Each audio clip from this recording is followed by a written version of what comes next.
if we're doing anything official about transgender students, because I think they're especially vulnerable. Sounds like something you could follow the director's report with a question. Hello, everyone. Okay. Would that be appropriate? Yeah, it's not, it's gonna be short. Hi, Lauren. Thanks for being here. Sorry, I was setting up the live stream, so I didn't have the screen up. I'm glad you're here Hello, remotely. everyone. Hey, Lauren. I'm not sure she heard you. yeah, listen, it's not. Okay. I think I'm unmuted now. But yeah, I am ill, so I thought it was wise to stay away. Ahead of time. That's not. Sorry, just a minute, everyone. Okay, now. It's Live so streaming with a complicated. 30-second. A longer lag than Yeah, that was pretty, pretty fun way. that was went to some odd collection of satellites.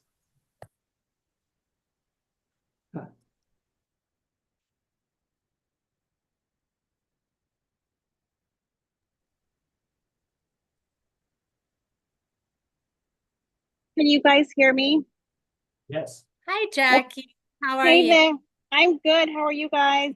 Good. So you're here, but we just can't see you. We can hear you though. Okay, Ann. well, even if I turn on my camera, you can't see me because I'm like Oh. in the dark. You are, but I saw like a palm tree, so at least it's tropical. Oh yeah, yeah. It is so hot over here. Super hot That's awesome. Where are you? in Florida. Oh, wow. Oh, okay. So Lauren says, I'm not sure if my mic's working. I'm sick, but I'm here. Yeah. Okay. Sounds good, Lauren. Thank you. Hi, Justine. Thank you for being here. Hi. Alex, Hey, Alex. anyone know Sebastiano's intentions this evening? Not coming, Not coming, and not online either. no, he's. Hi. He has had one of the most horrible things happen to him in Like, person. Like there is unspeakably no horrible. words and there's no time right now, but that makes sense and we understand. And I'll share it with everyone because I've shared it with the Aldo community just to try and help him out. But they just had a horrific accident in their home where they are homeless, right? And have their home was destroyed. It's a long story. It's a long We have to story, so start the yeah. meeting, but it's like nothing you've ever heard. It's horrible. I know, and I have to leave at 6 and 6:15. Coming back. We, as you might Where anticipate, now, have where's Lauren? very She's online, somewhat so we have a course. crucial financial discussion that will certainly take longer. And a closed meeting at the end.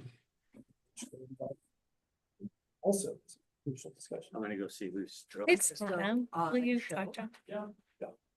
So I can come back at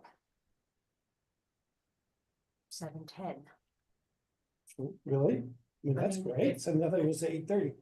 No, I mean, I'll miss the show. If it's crucial, that I be here. So you'll go get I mean, it it's just started. right across the way. I Right. can Open the show and come back. How about, We text you when we, because it's not really cool to move a closed session. Right, And that's not gonna happen by 7:10 either. okay, It'll be later than that. okay, Can I text you as we get close? sounds perfect. And, you know what, maybe I'll rearrange what I was gonna say to go right after Justine as part of business manager report rather than as part of finance committee, okay. so that you can hear that.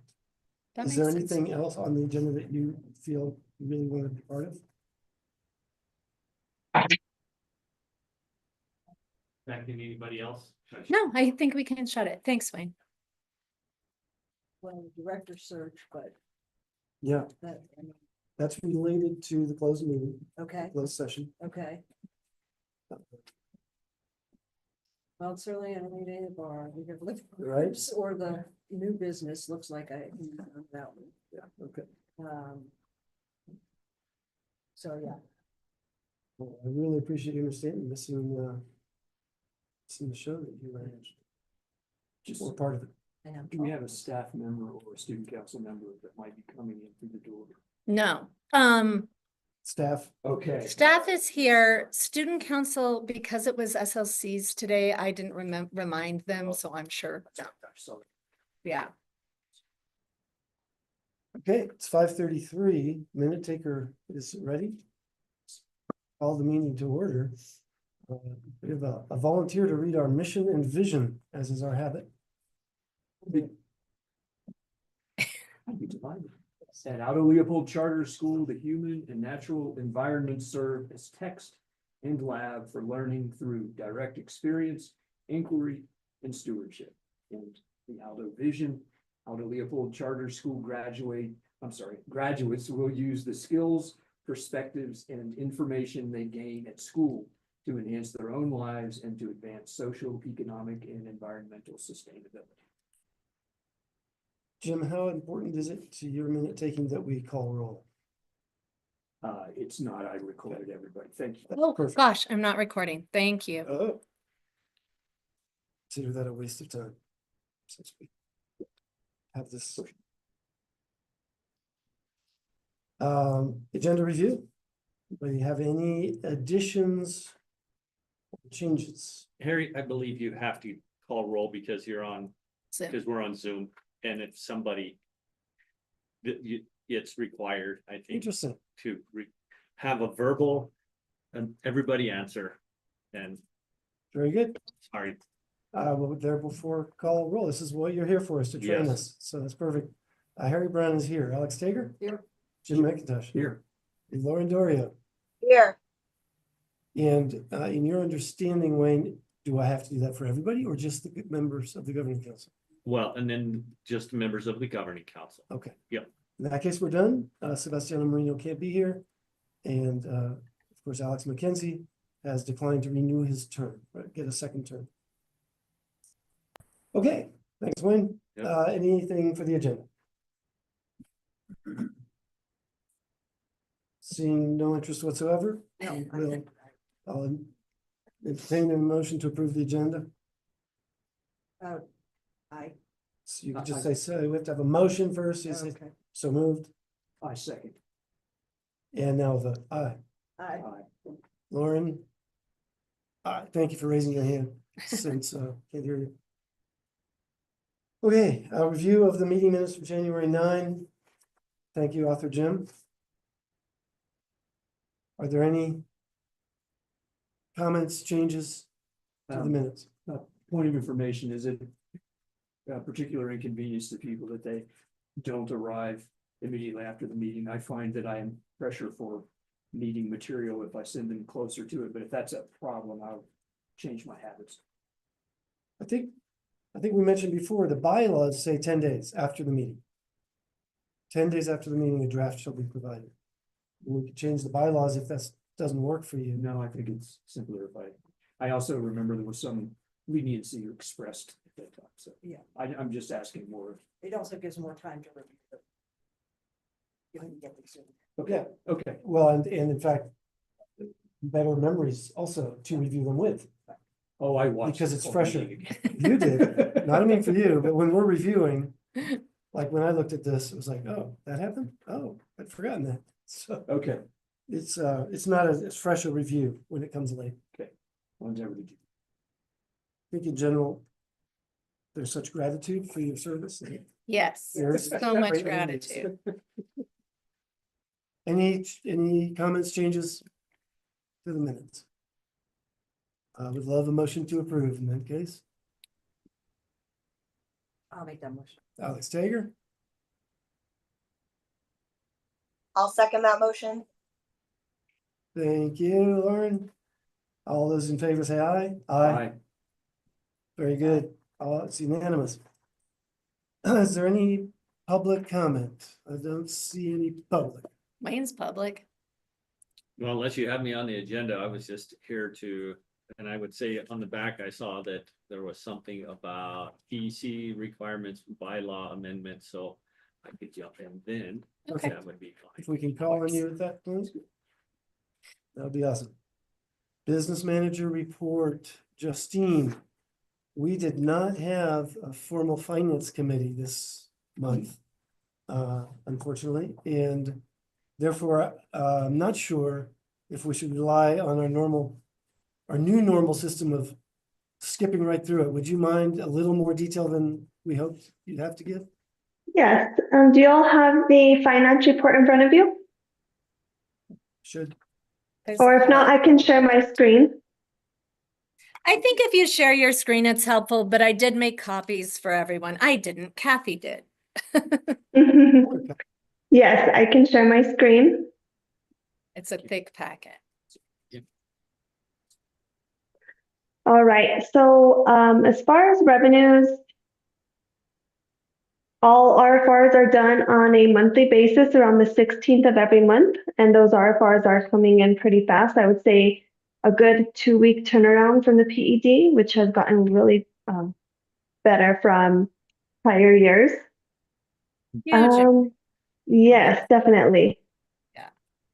One revenue we were waiting on was the lease reimbursement. I submitted Q1 and Q2 in December. We finally got that in. You can see 75,000 there. So I'll be submitting Q3, probably the beginning of March, and then Q4 in June. Going on to the expenditure report, these reports show the operational fund at about 342,000 available budget balance. That's after all open purchase orders and salaries and benefits that are encumbered. We do have a decrease bar this evening from the audit for the cash carryover. So the cash carryover at June 30th was overestimated by 370,000. So we will be cutting that budget by 370,000. I did go over the financials with Hannah this week, and we actually found a job that was kind of double encumbered. So I went and closed that job. And what I mean by job is like a salary line. So it did free up some budget. So I would say as of today, where the operational budget is around 375 positive. So even with a $370,000 cut, we're still 5,000 positive in the operational. So just to keep that in mind. Another thing is the food services. Not all food services revenues that were expected might not be reimbursed to the school. There was a problem with submitting the reports, and so we did reach out to PED about that, and they might let us submit the report for November. December was submitted, but August through October was not. So I think we're still working with them to see if we can get those reimbursements in. And it's a long story what happened with that. I'm happy to talk about it, you know, after Justine's report or during the director report. I can add that I forgot. But it's a super unfortunate turn of events. Thanks, Justine. Yeah. But as, with all the other, still looking at the expenditure report, all other funds, there are a few negative funds, they're not negative by much. So whatever that fund does not cover will be moved to the operational fund. So again, they're not really over budget by too much. It's really just due to the benefit. All right, and then the open purchase orders report, I kind of changed this report a little bit. I wanted to show the open POs by fund rather than just all together, so you can kind of see where those expenses are coming out of. Justine, Yes. just a moment. I'm Go ahead. confused as to why there's 342,000 available if in fact there's 5,000 available. Am I So she's misunderstanding looking something? at the 11,000 fund under the expenditure report. Mm-hmm. It shows a nominal amount available of 343,000. But Yeah. but then I'm misunderstanding what the 370,000. So I have to cut the budget by 370,000 because of the estimated cash carryover. So what's built into this current budget is a cash carryover of $1 million. Now that the audit is complete, that's not actually true. The real cash carryover was around 600,000, a little over 600,000. So we do have to cut the budget about 370,000 because Does that the make cash. 342,000 available? So. Right, so once I cut, it's gonna go into a negative. And there's gonna be, This still assumes $1 million carryover. right, so that's not. So once that's actually what's gone, that would be happening. negative. Exactly. Okay, so this piece of paper is effectively useless. Yeah, you may have heard me say this about 1,000 times. These reports are not reality. These reports are what's in the budget system. Ideally, there's a business manager who is able to tell us what parts are different than reality.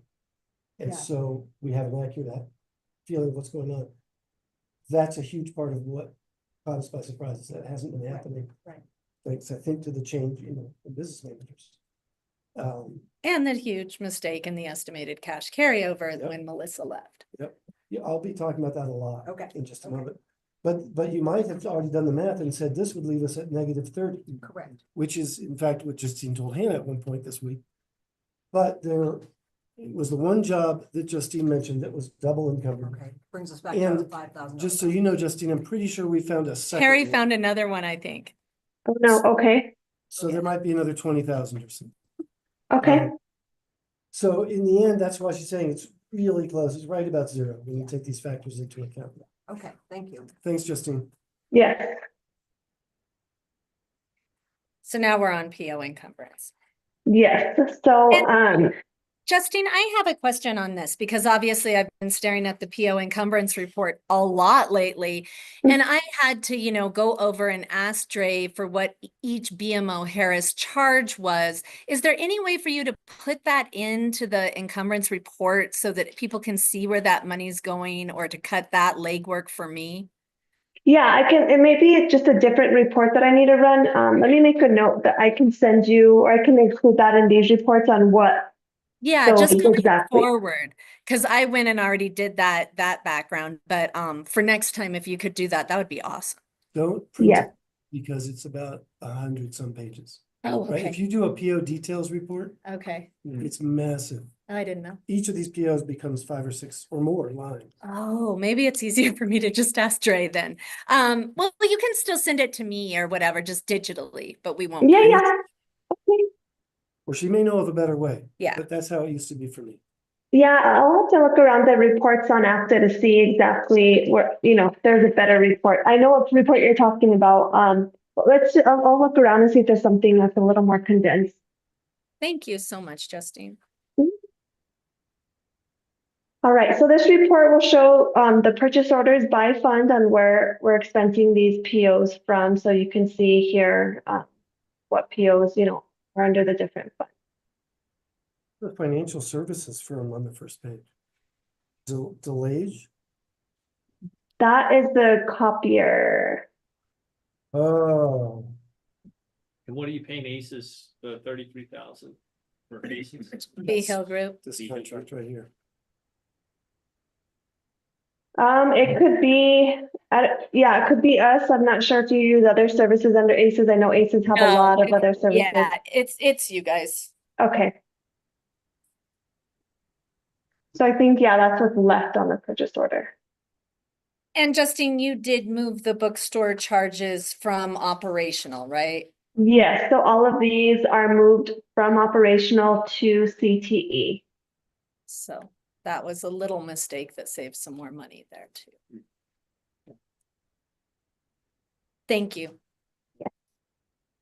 Montoya Transportation. The buses. They, Contractors here that worked on the diesels. Oh, they yes. also certify our CDL. We rented a bus because we had a bus down. It could have been that.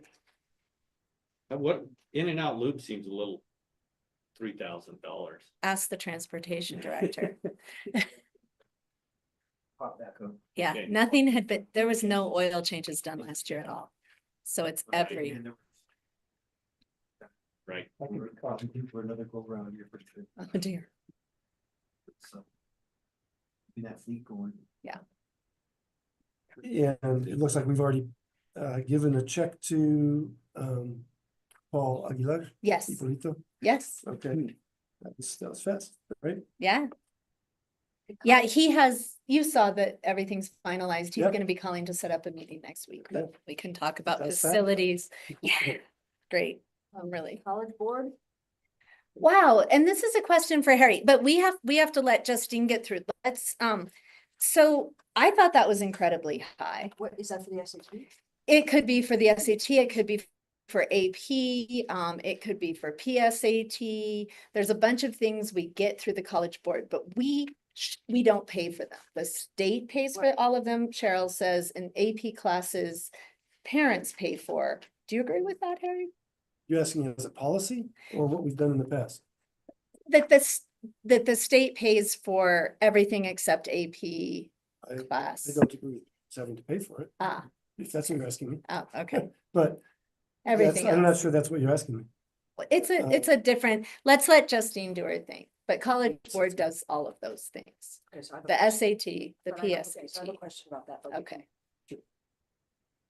Okay. So we have the bank account register activity. This is just for the month of January, showing our revenues and expenses for the month. I'm going to scroll to the bottom. So the revenues are up. We had revenues in January of 358,000 and expenses of 300,000.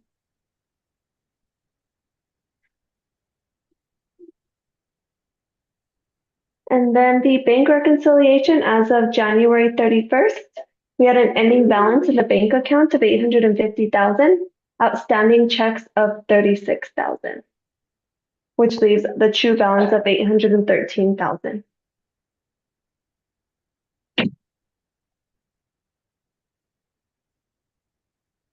And then the last report, just a balance sheet, just information only, just showing the funds.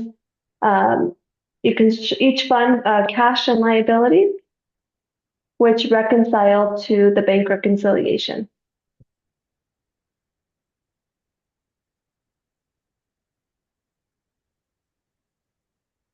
Do you have any questions on the reports? Just a moment, Justine. If anybody else does, jump in. I feel like there were a couple of funds I wanted to ask you about the balances and whether we could expect that to help our operational fund. Um, Idea B. Looks like we've only received 13,000 out of 40, but I'm guessing all of that has been Earmarked. already encumbered. Yeah, it has. Yeah, we're a little bit over budget in Idea B by $200. That's what I was looking for, what you found. Okay, and CTE, is that the same deal?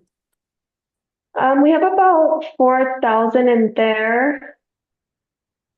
I did move some of those bookstore purchases in there, I was but I talking mean, about 27502 rather than Carl Perkins. oh, okay. Yeah, we're over budget there. Okay, that's too Okay. bad. That That was is, a big chunk that I it's thought a maybe. nice big chunk.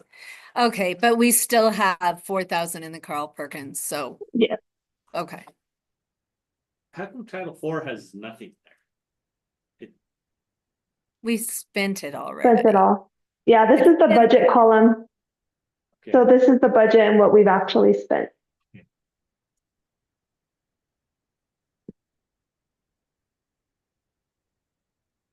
All right. But I guess that is a good question, Justine. I don't understand why under Title IV and ESSER, it has both the budget and then the spent, but there's nothing in the next two lines. Because the encumbrance, there's nothing encumbered. We've already spent the whole fund. Got it. And then Got it. what's available. Thank you. That makes Yes. sense.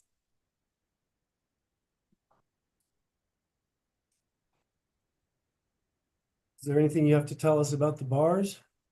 Yes, I can go over the bars. Let me Well, start. I would like to abbreviate, so if we can see, are there any that you would call particularly important? Like I would think the instruction one, the operational fund is worth talking about. So these are, yes, and this is what I mentioned before. You can see my screen still, right? You can see the bar? Yes. Okay. So this is the one I was talking about, the operational decrease of 370,000. I decreased it out of one line. There was a really large budget of in other services instruction, but we're not spending anything out of there. So I just decreased it from that line. All of these bars tonight are from the cash carryover, and all of the rest are increases. So when the previous business manager created the budget back in the spring, you have to estimate what the cash is going to be at June 30th. And so she underestimated, which is good.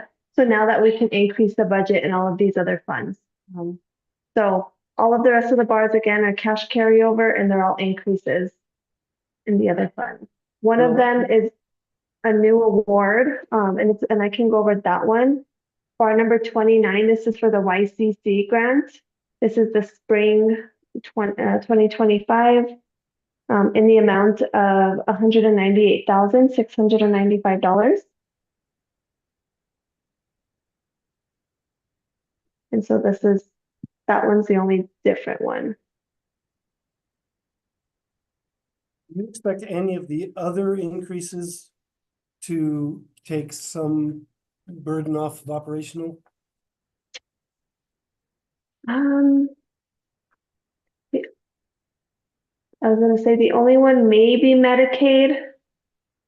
We do have an increase of 10,000, but this one I use for ancillary services, but we have to meet MOE first.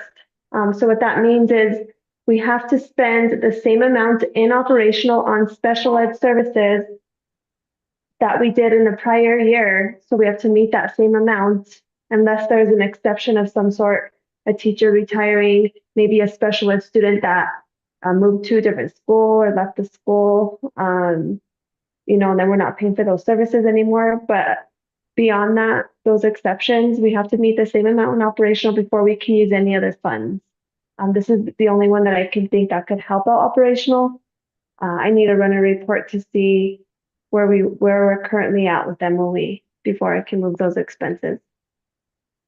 Yes, is with hiring Mr. Avalos, who's here, we will have zero trouble meeting that requirement. Because actually, Okay. we've added FTE.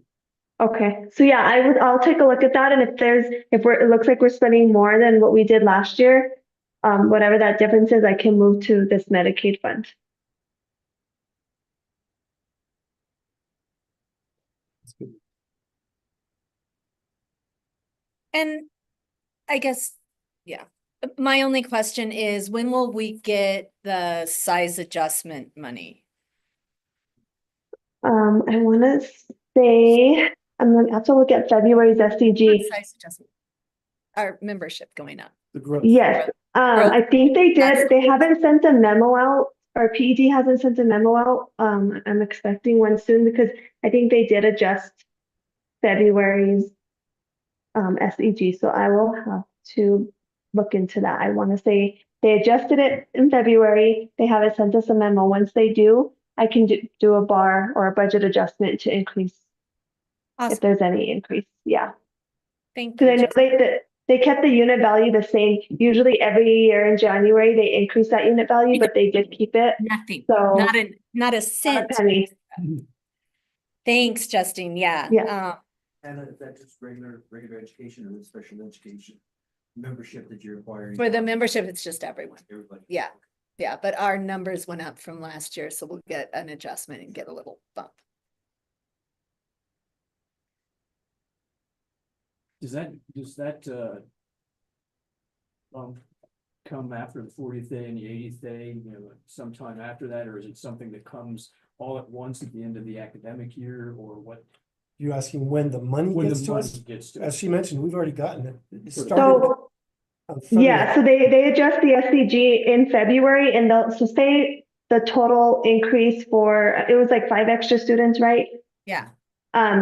I'm just throwing a number. I don't know what it is with that new Somewhere like unit value or the current unit value. Let's say 30,000. They're not going to give us that 30,000 all in February. They're going to spread it out between February and June. That's what. Start getting it in February. Yeah, That's what I should gotcha. have said. Yeah. But we should know it by the middle of October.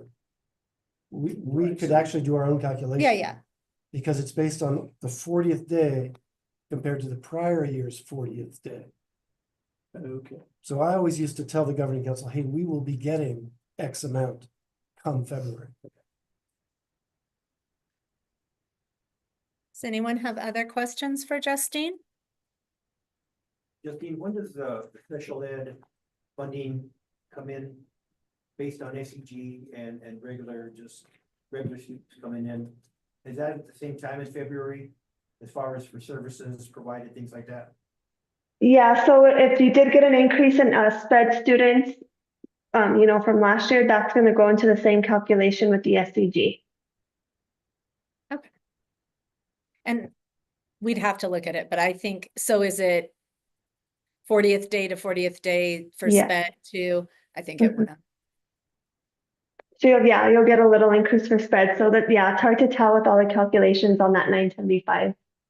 Sure.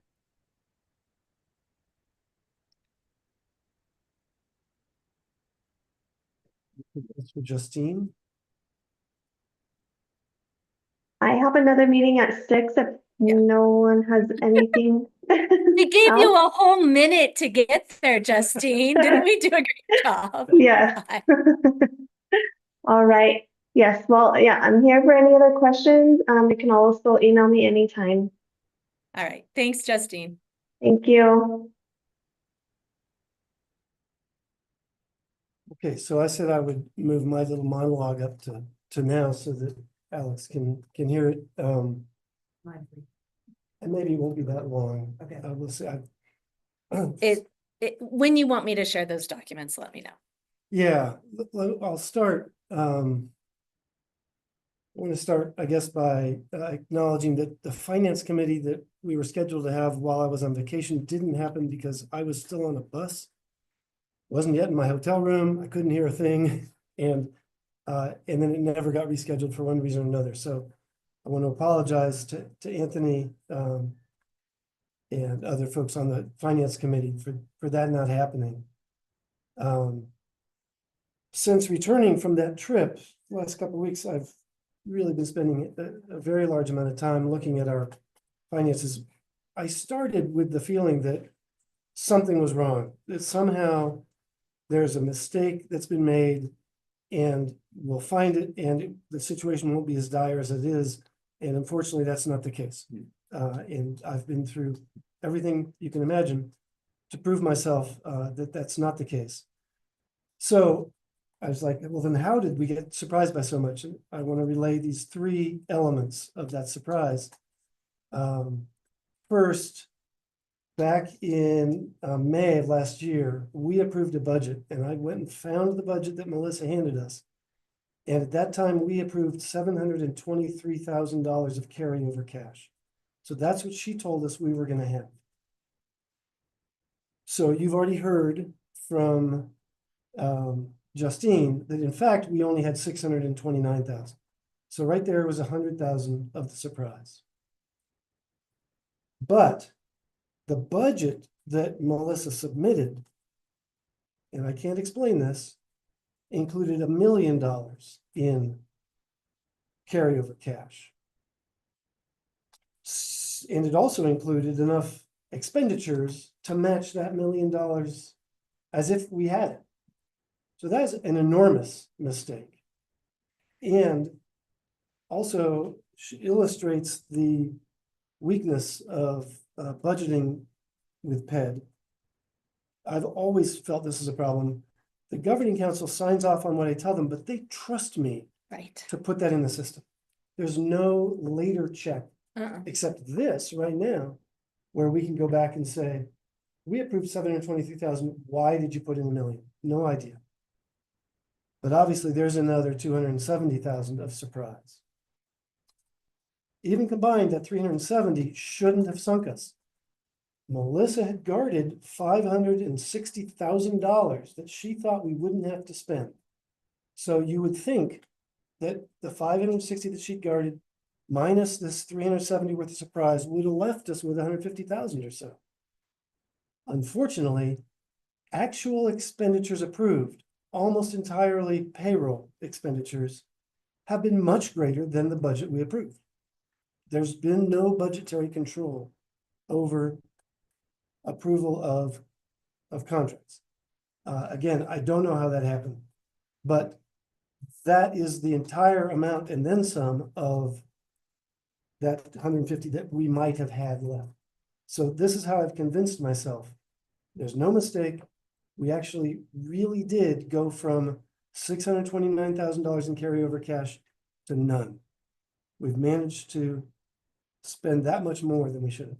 So with that general background, go ahead. Every year, we're going to be working at a deficit, so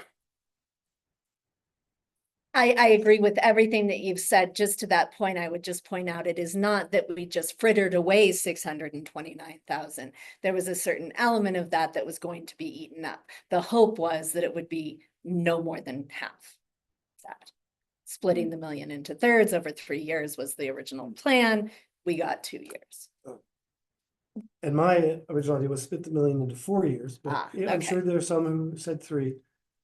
And this combination of things has led us to use it up in 2. Yes.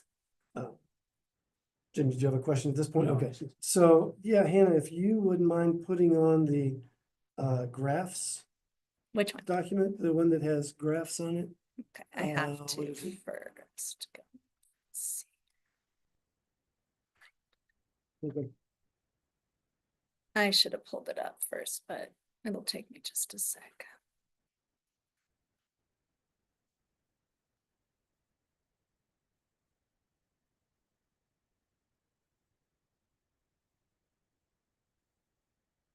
Salaries by job or finance charts? Finance charts.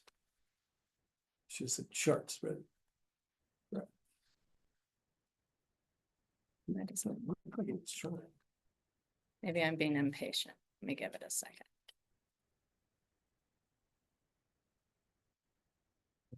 Okay. There we go. Okay, there we So if you go to the second tab. go. Well, I've opened it Sure. like. Oh. Oh, no. Not that one, the other one, yeah. It's in the cache, I'm sure it'll open fast this time. Okay, I will just. Can you sign in or create? Why is it? Because you don't have, apparently on this computer, you didn't have a license. Can I make it disappear? There's no way. How about, let me Can't sign think in for with a your second. School account, I could try. because you have a license under. Yeah. Your school account. I have activated Office on here. This is just.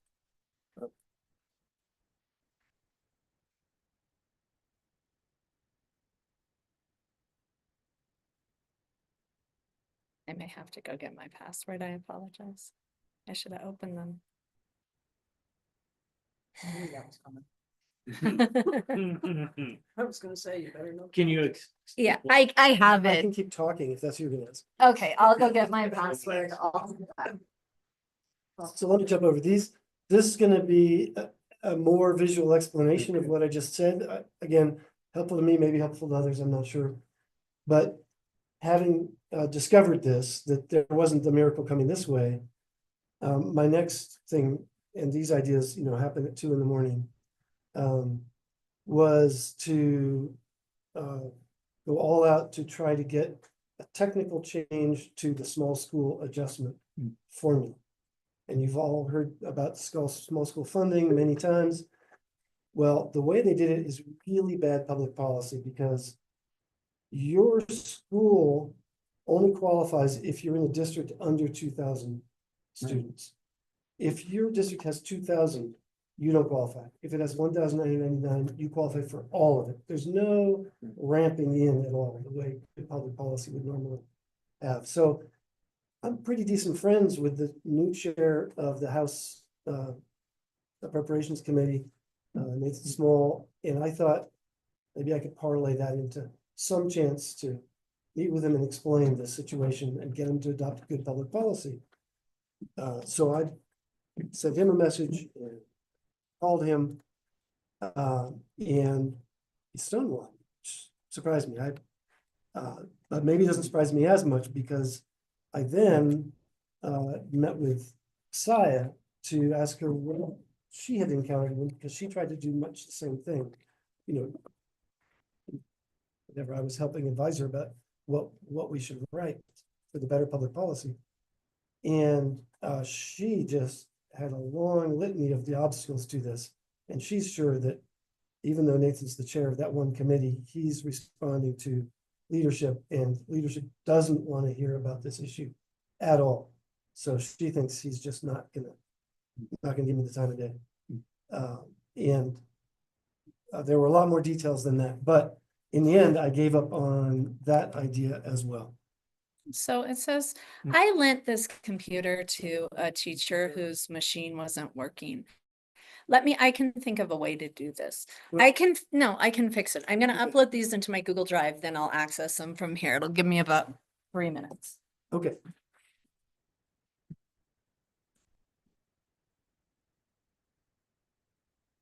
There are two ways of hope, I would say. Both of them centered around small school adjustment.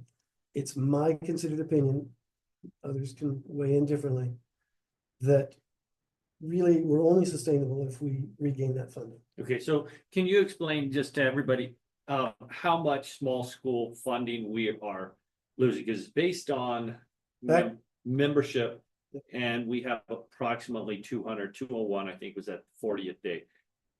Have you calculated how much that loss would be? I have not updated it for now, but I Okay. calculated it when I was business manager and it was 750,000 a year. Yeah, I think it's more like 800,000. Right, since the SCG The has unit gone value up. goes up. Yep. And so in my mind, I think about 30%. And say our budget's 2.7 million or. 2.4 is all of our SEG. Yeah. Right now, SEG is 2.4 million, 2.4 million, the SEG part. right? So.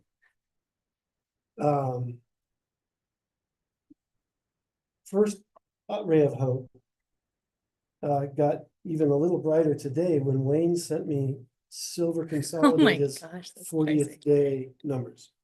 crazy. Wayne just told me. 2,108. Does that sound right? I think that's what you sent. The total number right now, and this is I subtracting, am counting pre-K. in counting, if you count pre-K, yeah, they're at 2,108. Yeah. That's correct. So some question, although I think it's a long shot, some question whether the pre-K students should count, and the rationale for them not counting is they're funded differently. They're not funded through SEG, so they shouldn't be counted. But the very paragraph following the small school adjustment paragraph that we fall under includes a definition of district MEM that explicitly includes pre-K. So my guess is that applies to our paragraph as well. We need to find a business analyst at the state who can tell us that for sure. And that is what Matt is doing, and I can Right. text him again and see if he has had that conversation It's, with it doesn't matter. It won't. Terry Yeah. Dean. It might- Terry Dean. So the reason it might matter is districts generally go down in membership throughout the year. Not always, obviously, but generally. And what counts for next year's funding for us is the average of the 80th and 120th days. Second and fourth membership counts. If silver is at 40th day at 2108, very unlikely that it'll be below 2,000 by the end of the year. Very unlikely. If, however, you don't count pre-K, they're at something like 2,050. They're much closer. And it's actually conceivable. Odds aren't in favor of it, but conceivable they would go below 2,000. But you said it's the average. That's The average of the very 80th unlikely. and the 120th, not the 40th. No, I follow you, but Okay. I'm saying that you get to that average is you Yeah. might dwindle down to that by day 120, but to have the average between 80 and 120 seems quite unlikely. So in December, the count is December 8 or something this year. Let's say they were at, not counting pre-K, let's say they'd gone down from 2050 in October to 2020. And then by February, but yesterday was the day, Yes, that's 120. let's say they had gone down to 1980, right? They would be right at 2000. Yeah. So that's why I say if you don't have to count pre-K, it's conceivable to me. Okay. In any case, that's a ray of hope. And the decline has been 3.5% per year for about 15 or 20 years at some. That's the rate of decline. So even if it doesn't happen next year, It will happen. it seems quite likely in a few years. And I'm sorry, but I'm like, let's open another section of 6th grade. We'll pull over 20 kids. We'll just drop. This is an option. Round up 109 children.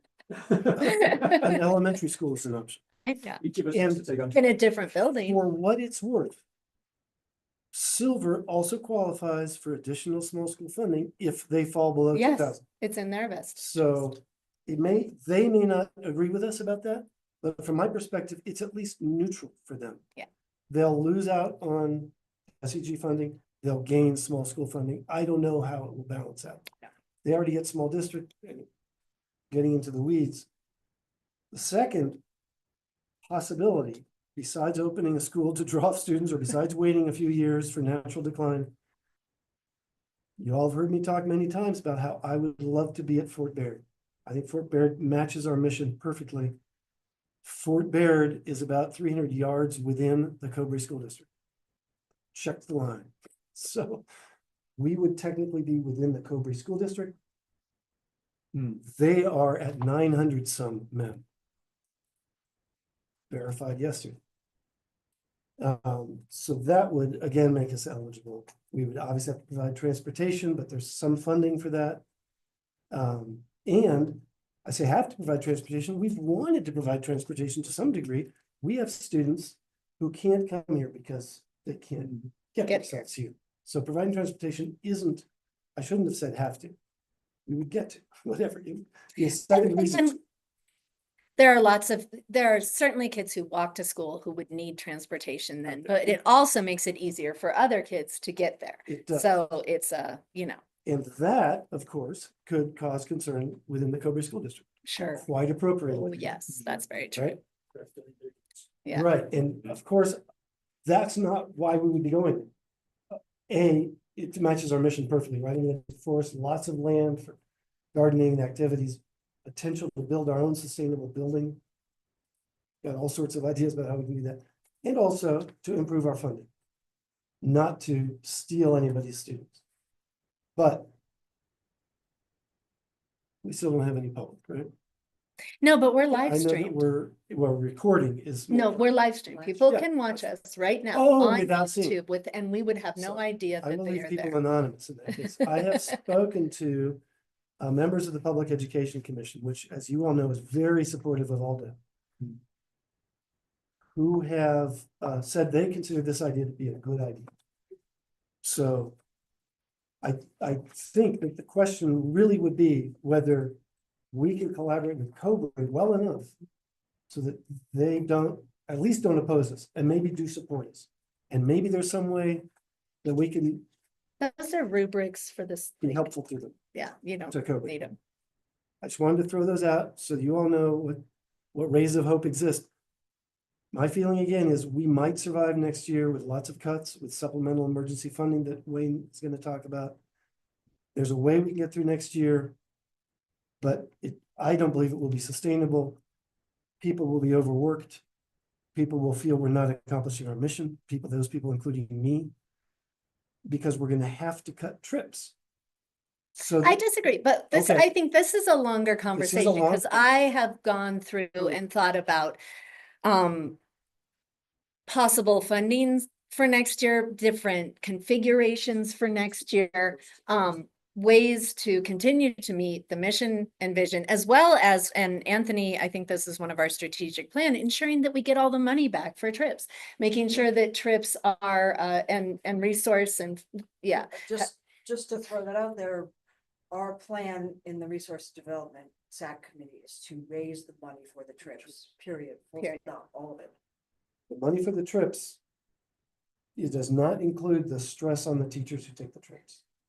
And that's why, in my mind, if we cut a bunch of positions, and I agree with Anthony that we're gonna have to cut positions, we have to reduce the stress on the remaining staff. It's just too much for them to do. And if we're taking all those trips, I don't think we're doing them any favors, sorry. But I think that right now, because it is still, the legislative session is still going on. We don't even know what is going to pass and what isn't. After that, we don't know what our unit value is going to We be. do I know think that. That's been determined, they're not changing. Oh, you mean, I'm sorry. for next year. My bad. I'm Yeah, sorry. I think that I am hopeful that through attrition, through retirements and moving, that we can cut staff enough. And I really think it's a much longer discussion. I think understanding how we got here is what everyone needs now.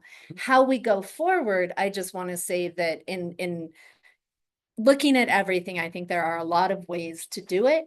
And I think that our expenses are going to be a lot less next year too. And I have a lot of reasons why that I'd be happy to talk about, but that's, we have plenty to talk about tonight. Yes. Thank you, Alex. I Yeah. really Thanks, appreciate- Alex. We'll see you again soon. Oh, Well, so we'll text you when it's time. Yeah. Okay. All right. Jim, This is a real can of worms. It's been something on my mind and on a good friend of mine who remains on the staff, but I never found that there was a great deal of equity in what individual staff did contributing to trips. Right.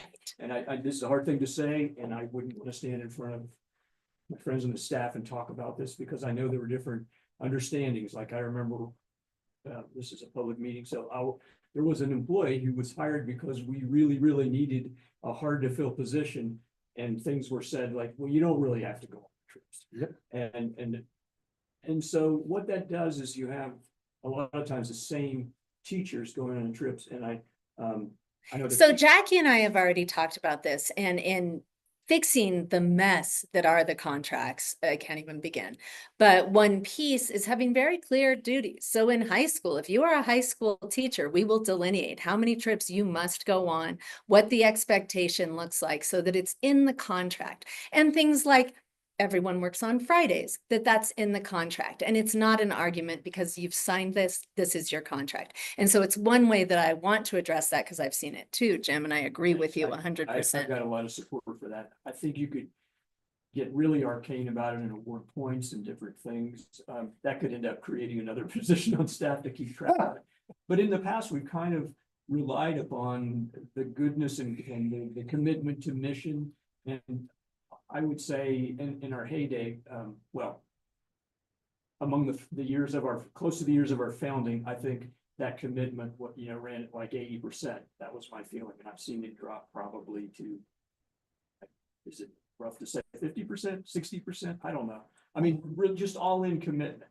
Right. And there, you build up resentment as a staff member when you see, it's like, well, I know it's a hassle to go on a trip because I have to write a lesson plan and I've got to be away from my family. And, I'm preaching to the choir here. You guys know what I'm talking about.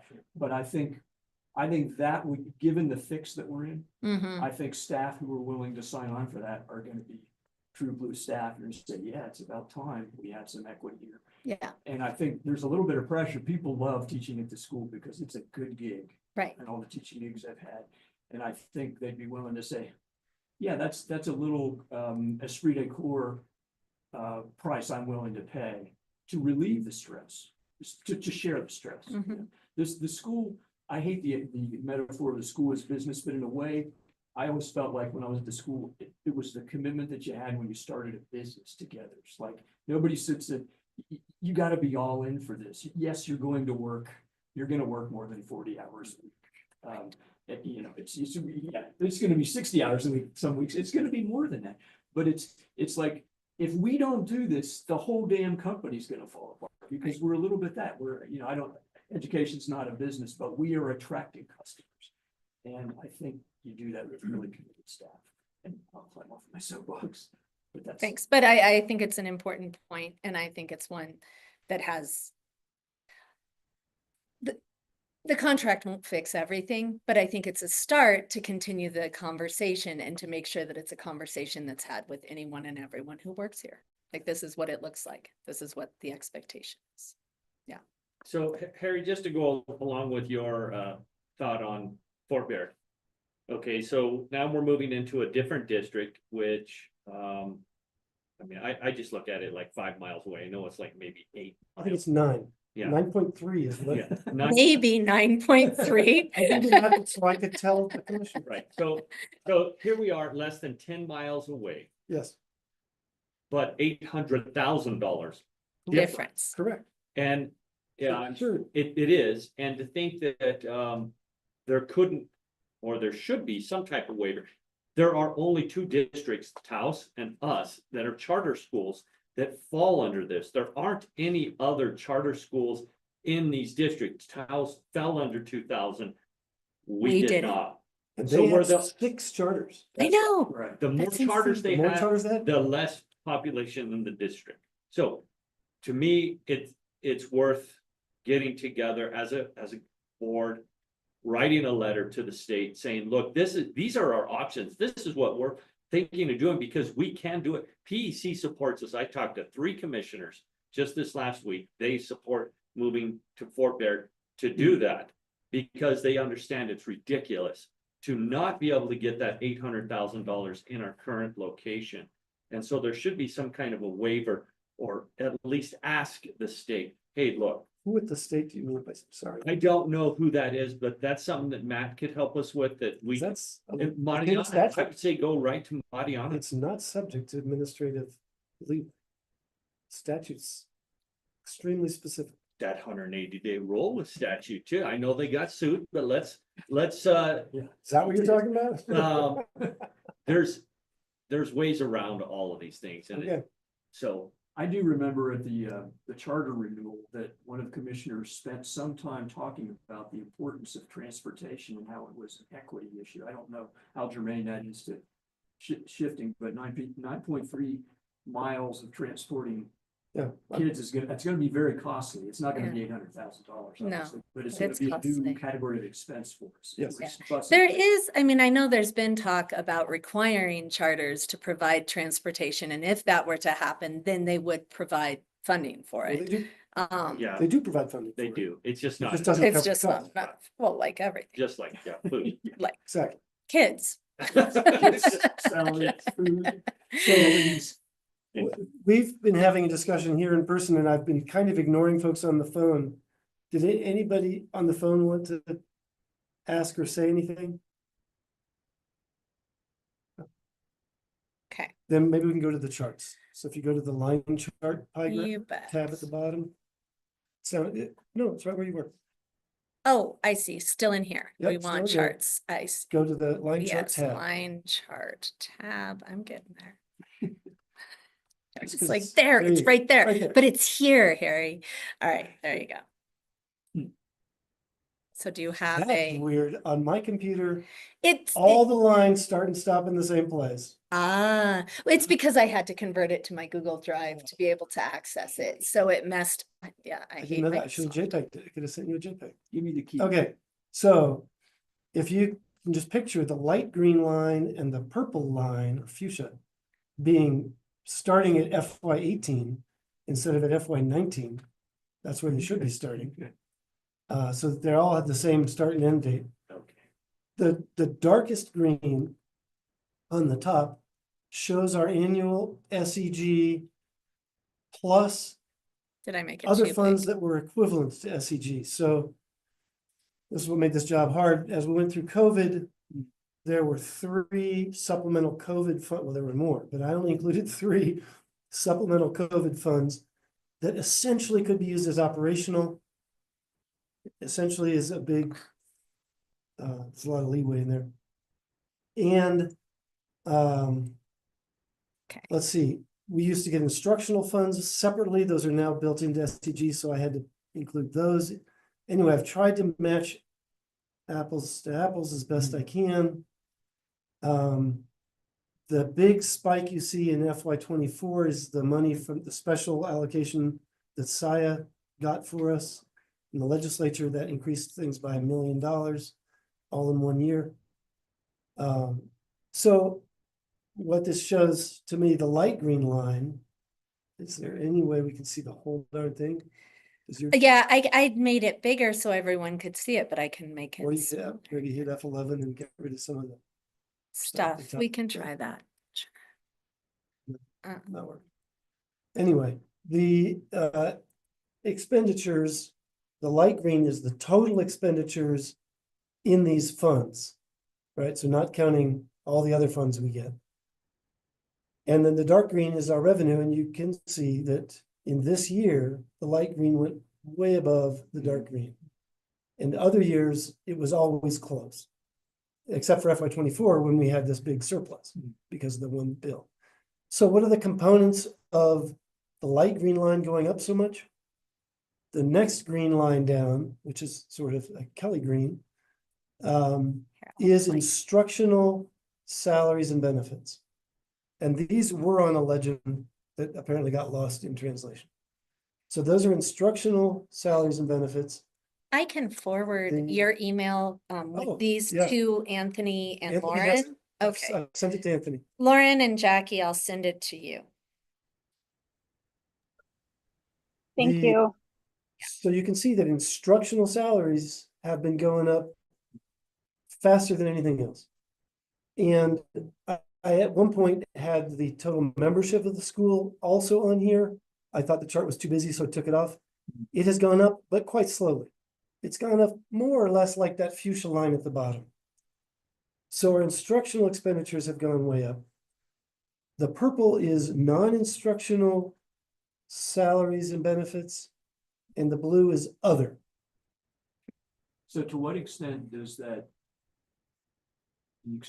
instructional expense line represent staff being paid more because they become level 2 or level 2 teacher or level 3 teachers, and how much of that, and are we in a situation where the state is mandating increases in salaries but not reimbursing schools in order to support that? Yeah, always. The second statement you made has always been true. They do an average sort of thing that their finance people tell them.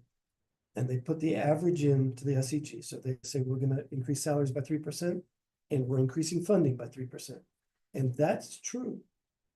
Averages don't cover a specific school. And for Aldo, most of the years that when I was business manager, the required raises were greater than our increased funding. The other thing that happened is we used to have a T&E index, a training and experience index. For us, it worked well. It closely reflected the training and experience of our staff. And when a staff member went up in years and went up in education, our T&E index would go up, and we would end up, actually, we often ended up getting more money than that staff member got from the salary schedule. Not always, often. When they changed from T&E index to teacher cost index, the TCI, we lost a huge amount of money. I don't know what brain came up with TCI, but it does not reflect the realities of at least of a small school. It may be that in big districts, it's all a wash because everything averages out. Small school, you get 4 level 3s in 1 year, you are toast with the TCI. You don't get reimbursed for the additional costs of those people. So that was not a direct answer because I can't give you a direct answer to your first part. I don't know how much of that is that. The pie charts were. We had a bunch of people Well, level up last year. You know, I think 3 teachers in the middle school went from 2 to 3 or 1 to 2 or more than that, almost every one of them. And then, So that's a chunk. yeah, then we had 1 high school teacher level up last year. And Molly just leveled up. She just finished her micro credentials, so that will hit us next year. Yeah, it's awesome. And yeah, I'm always super happy. for people Yes, when that that's happens, great. Right, that's a great thing. Great. And the last question to follow up on that is, do we have advocates in the legislature explaining these little details? Wayne, do we? We do. Yes. And Jim, here's the problem. Big school districts are rat holing tens of millions of dollars. And I'm talking like I'm just gonna give an example like Gadsden, you know, $50 million to $100 million of surplus. And other Gadsden districts- has that much? Yeah. I had no idea. Yeah, so Deming also. Oh, I know. Deming Deming is has- just so well, rich. And so these districts have all of this money, and the state is pissed. They're like, why do you have all this money and why aren't you spending all this money? But small schools are getting left out, and some of it's intentional. Don't think it's not. Just That's like right. Harry and I were talking today about, they got rid of small school funding for district sizes of 2,000 below, but then they give small districts money 4,000 and below, but does not include small schools. Doesn't make any sense, but that's in the It language. makes all the sense in the world. They told districts explicitly, we're gonna take away small school adjustment funding, but we're gonna make you whole by giving you small district funding. Wink, But wink. that does not apply to We're charters, not a district. Yeah, So- Bill Souls kept telling us. even though we are an He LEA. was going, Right, even though we are an LEA. So some of it's intentional. We're fighting, to get the at-risk funding was a big deal.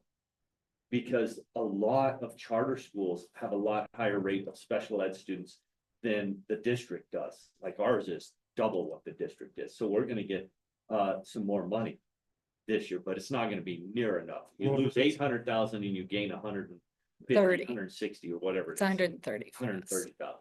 So it's something, but it's not enough to make up that difference. So yeah. We are trying, but they do not want to hear the word small school funding ever again. And we have there's one person up there that really is fighting for that, and she has a lot of power. And I'm fighting against it. against it. Oh, yeah. Fighting, And she's, yes, that's right. she yeah. may well not be running again, but that's not till 2028. And so it doesn't look like that's going to change within the next couple of years, so we have to figure out ways of survival. And I know Hannah's already coming up with a plan, Harry's got a plan, so there's a lot of plans in place, because we don't want to see the school. So can we go to the pie charts just to finish this part? Please.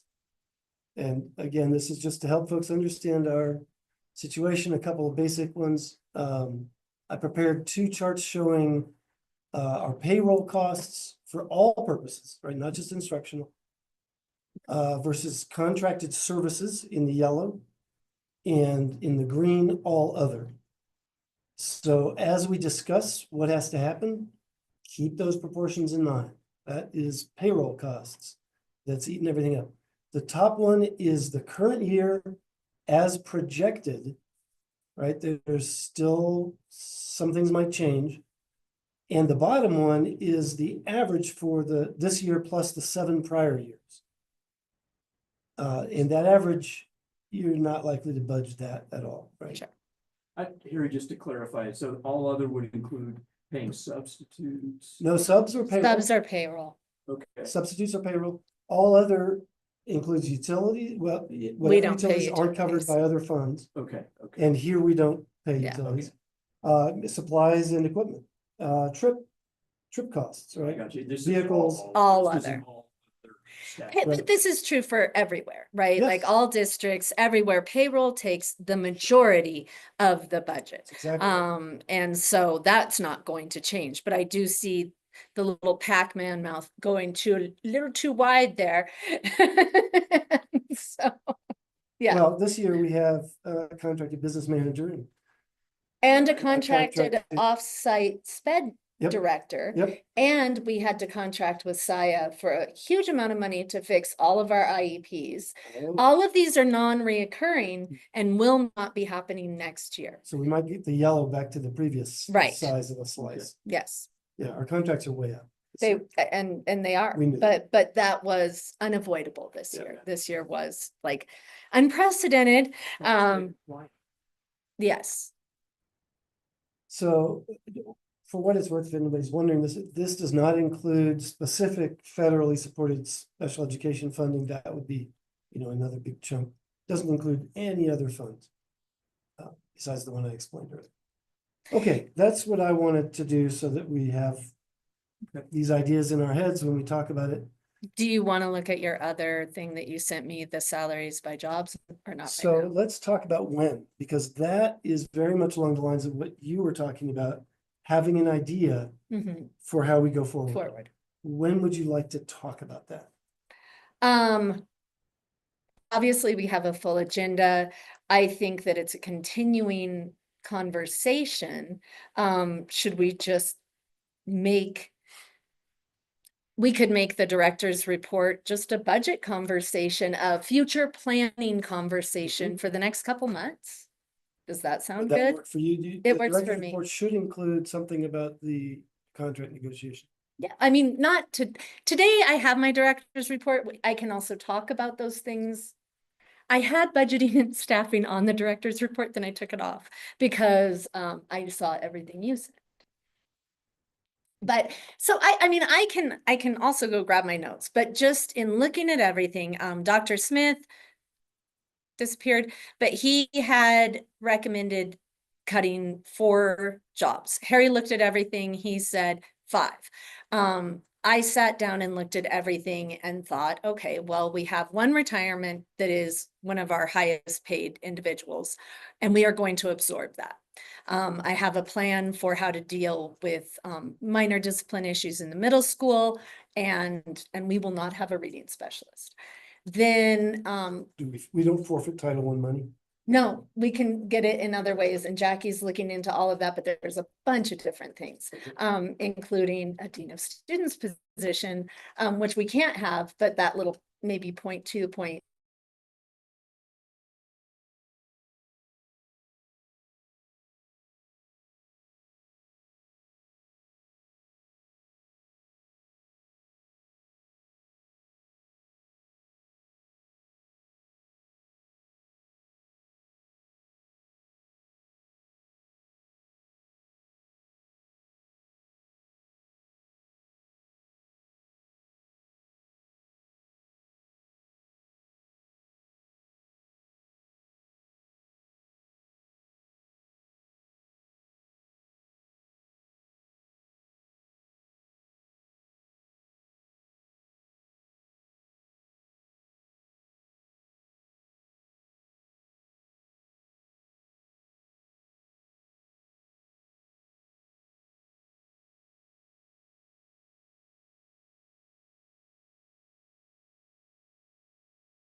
Oh, Lauren's moving.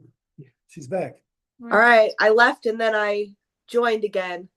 Well, we lost internet for a second. Sorry about that. That's okay. I have to restart the live stream. I have to restart recording. So while I'm doing that, Harry, you want to tell Lauren what we were talking about? When did you last hear us? You guys dropped me off as well, and I think we heard all the way to the almost to the end. It was just maybe like the last minute, right, Lauren? I heard about how there can't be a dean of students, and then it froze on Hannah. Okay. Okay, good. Okay, so you got most So Hannah, everything. I think the biggest Yeah. thing after that is that Hannah pointed out that we have a bunch of savings in contracts yet to come. Yeah, so we have a contracted business manager this year, a contracted special ed director this year. We've had to contract out a lot of sped services for a diagnostician, that all of those things will not be reoccurring next year. Then with not knowing what's going to happen in the legislature and with our SEG, I think it looks not as dire. I'm not saying it's not bad or that we don't need to be frugal and that we need to think really clearly, but not as bad as we need to cut 5 positions. So But the- The biggest question, I guess, is as we get into specifics. I'm guessing this really should be the finance committee yeah, to work with. that's what I think so. Okay. Yeah, and I think maybe finance, we should meet more than once a month. We could start meeting Next week. either, yeah, well, we could No, meet sure. next week. But yeah, absolutely, let's do that. We need to decide which GC member is gonna be on finance with you. And that's on you. Yeah. Okay. Do you want me to share that other document? Sure, you can share it, just so people know. I don't want there to be any mystery.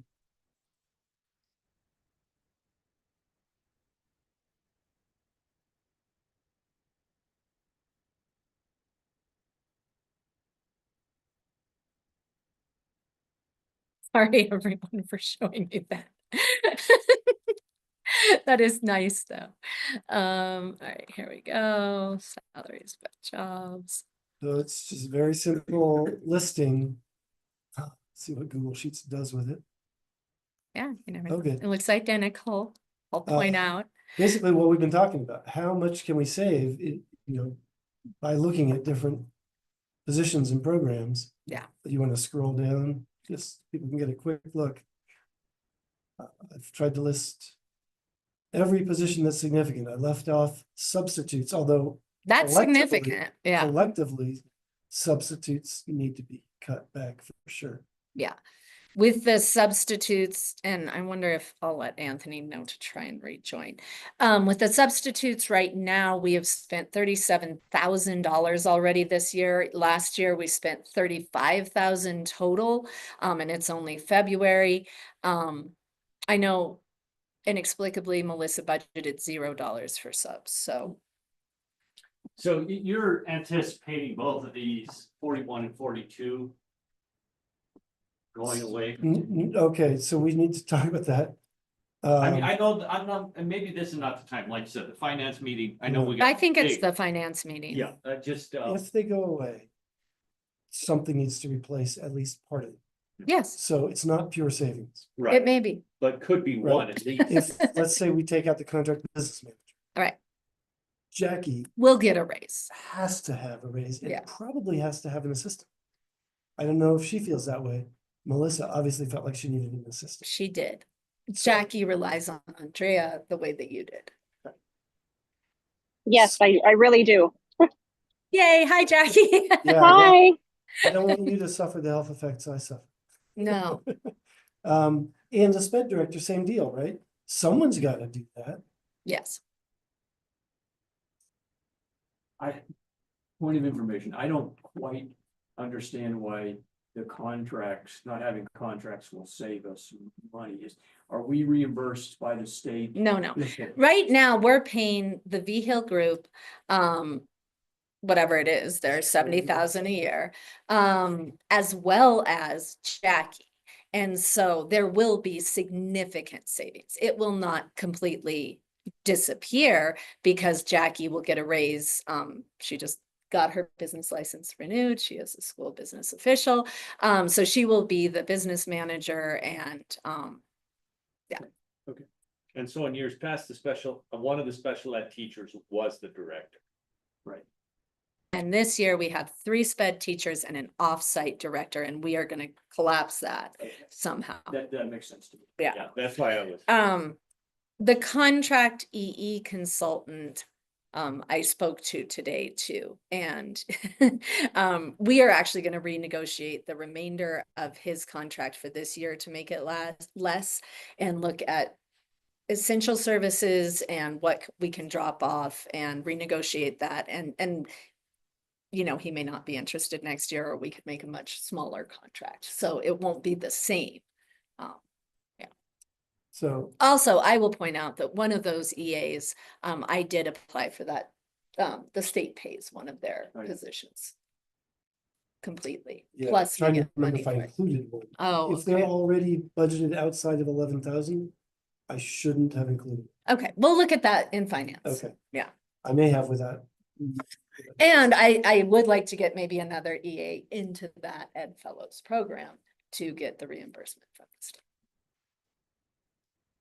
All right, so situation is either very dire or somewhat less than very dire. It's dire-ish. It's diary. Okay. It's, I'm I would done just with say that it's one. serious, not dire. That's what I think we've moved from dire to serious, personally. Nice. Uh-huh.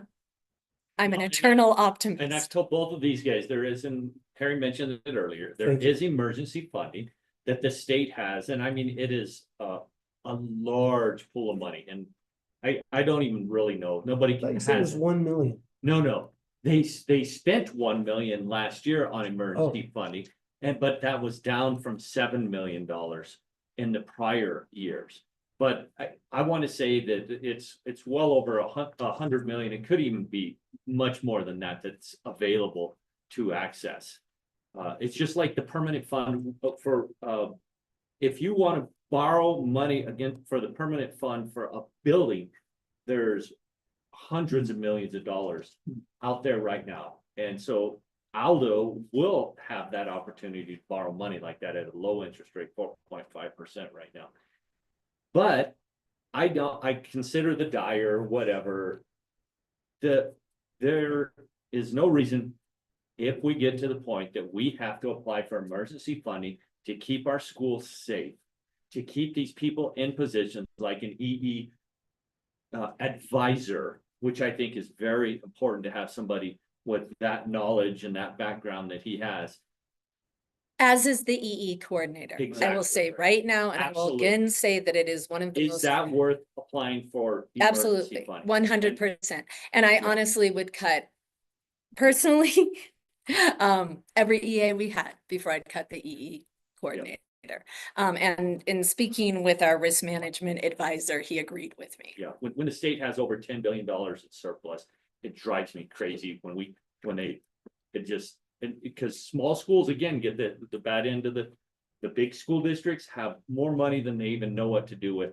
And then the small schools like us, because we're a charter school, not the small schools like Lordsburg, Reserve, Cobury schools. Yeah, I know they have their own funding issues, but nothing like we do right now. So the one thing I remember about emergency supplemental funding, you can't budget. Right. No.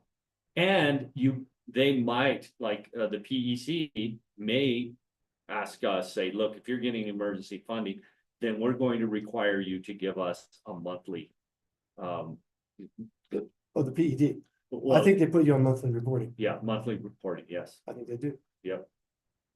So, and that's So my point about not being able to budget is we can't count on it. Right, Because I right. understand that you But get towards the end I of the year think and you I- say, oh crap, we Yes. need it. Here's my other piece is the budget was built wrong last year. I think this year we will build a solid budget and staff appropriately for it, right? We're Yes, going to we will. build, yes, we will.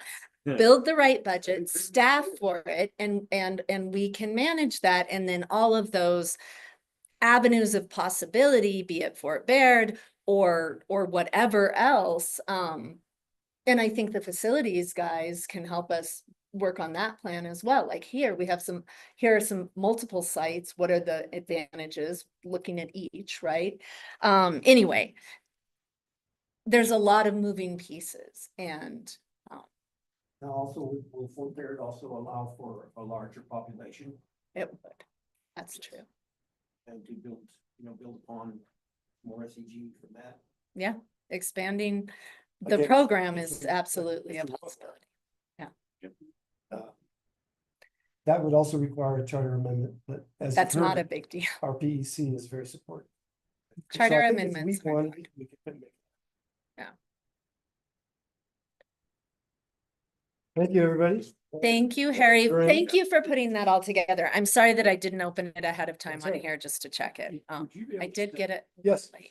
I absolutely. can send, Would you send, or whoever had the graphs, would you send them? And I think they might have a place as a supplement in the minutes. sure, I think I'll send them to you right. so. You still have the Excel version? I'm sending your email to Jim. Okay, we're moving on to Pat. Thanks for sticking with us. That's okay. I'm glad I'm here. It's good. Getting some very, very deep information here. And it just, I think help me go along as I'm presenting the information for Thank the staff. Obviously, my experience has been, public schools for many years, school principal, assistant principal, athletic director, and then, had a little stint in with at the main administration and handling transportation and facilities for a while.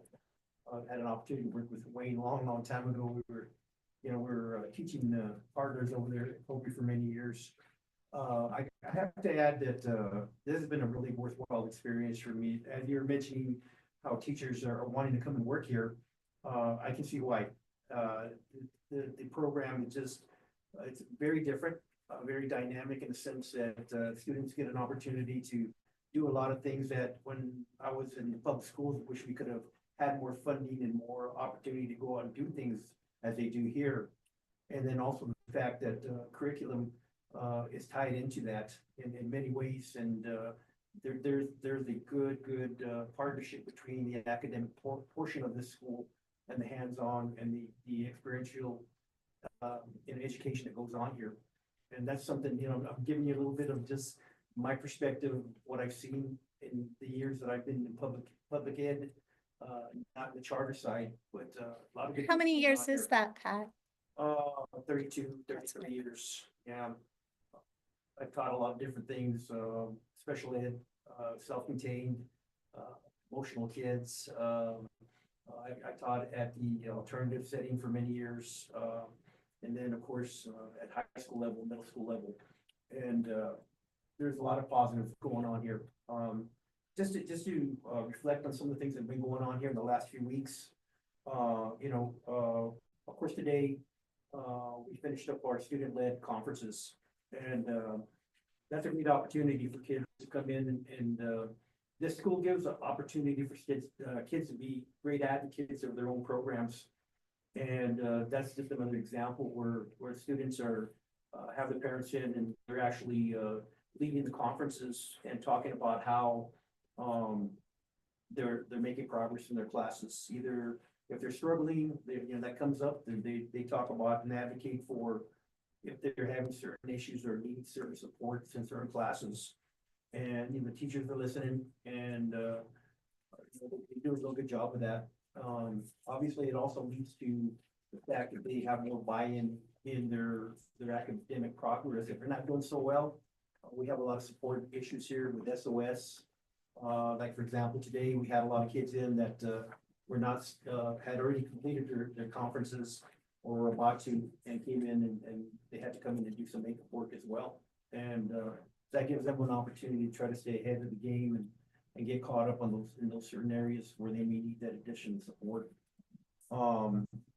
That went on today. Another thing that went on that I was really impressed to be part of was the not only passion projects that the students had, but also the restoration projects. And obviously going in with what the school, the basis of the school is, the Leopold restoration hand in hand. But it also gives the students an opportunity to go out there and to actually put it into play, put in the process into play. And when they're done, they see an end result. Maybe not so, I always think of Silver Creek up here that you guys had a lot of opportunity to be part of in the years past. And I've seen that flourish over the years. So every year it kind of got a little, something else was added and it just keeps growing. And then once the growing season and it greens up, you can see the progress of that. So the cool thing about that is these guys, they were out there doing the work hands-on with supervision, but also the fact that they had to go out there and they had to advocate and talk about what they did and how it tied into a curriculum piece, which I thought was pretty good. There was a standard book here, a climate book here, that everything that they did, they had to tie it into an academic piece. And when they presented, that was a portion, not only what they did, but also how it related to this piece of literature that everybody was working off of. And I thought it was very well orchestrated, very well organized. They did such a good job. It was great. They did a real good job with that. Other things that are going on, of course, we had a team up there. We're talking about legislation and funding and things like that. But also the fact that, our kids go up there and meet, rub shoulders with the legislative body and talk about it, advocate, and just, they're the hands, they're the people, the stakeholders of what's going on at the school. They have an opportunity to meet legislatures and talk about what's going on here. And it's always good, they're the ones that extend the footprints of Aldo Leopold in different parts of the state. And we had a crew go do that a couple weeks ago. They did pretty good with that. As far as some other things that are going on, we had some special ed staff going and Ms. Wex was part of that CPI training, just trained to work with. And what that encompasses is that sometimes you have students that require restraint and, school districts are required to make sure that we have training in case that the last option kind of situation that happens. But it also talks and teaches methodology, how to that students, or once a student reaches a certain level, the teacher can kind of bring them down a little bit before they're at this high level. Teacher is given training to be able to kind of bring that behavior down, calm down before it has to get to that restraint. process. So we had a few already, 2 groups went on that over the course of the year. Another thing here, of course, because of our backpacking, our outdoor wilderness, curriculum here, we've got a number of staff members who are going and taking care of the wilderness first aid and wilderness first responder training that's going on as we speak as well. That lends to that potential of something happening out there that could be drastic, and now we have adult staff members that are ready to deal with that and have that training to make sure that we take care of that situation before it occurs, or when it occurs to make sure that we bring them back into safe harbor, wherever that might be. Other things that are coming on tomorrow, for example, our drama club, our drama organization under Mr. Teca, they're heading over to Eastern New Mexican, over in Portales, and they're gonna go and have about a 4 or 5 day session over there where they get some training and perform. And what Mr. Teca was telling me that there's opportunity for students to gain scholarships over there, and through their performance and there's a lot of opportunity for kids. And I think that what I understand, we had some students last year that did participate and did bring home some scholarships. And hopefully that's always a good idea, good situation for them to hopefully get a little funding to help them with it. We'd be excited to carry on with it, or use in their future educational endeavors. Another thing that's coming up is we're gonna have 10th grade students coming up here in a couple of weeks. We'll get done with spring break, which will be coming up here pretty soon. Or a little before that, we're going to send a group of 10th graders. They're going to go into Southern Colorado, Arizona, go over to the Border Patrol and just do some awareness of those situations in Phoenix. Pretty heavy duty issues going on with that right now around the country. They're going to become aware with that type of training and experience.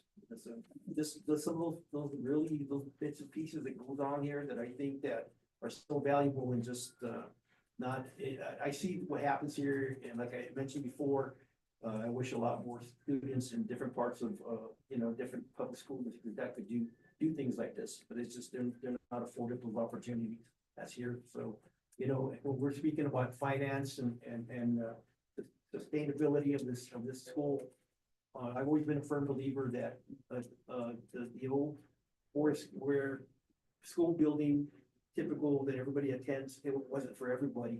Right. And I think that this place right here really gives those students another opportunity to gain their education in a different format and have success and do some things that they like doing at the same time. So it's a lot of work to keep the school going, and there's a hustle and bustle and negotiations, and sometimes it can get a little bit heated, but the bottom line is we gotta always remember that what we're doing here is for the sake of our students. And that's one thing that I give you a lot of credit for what you do here and the years that you put in here. And then just we just need to continue to offer this another opportunity for students to do something different and get that diploma and get on with their lives and expand the footprint of Aldo Leopold out in the world. So does anybody have any questions? Thanks for clear on this. Yeah. Thank you, Pat. Sure. All right, are we doing strategic plan? I texted Dr. Smith.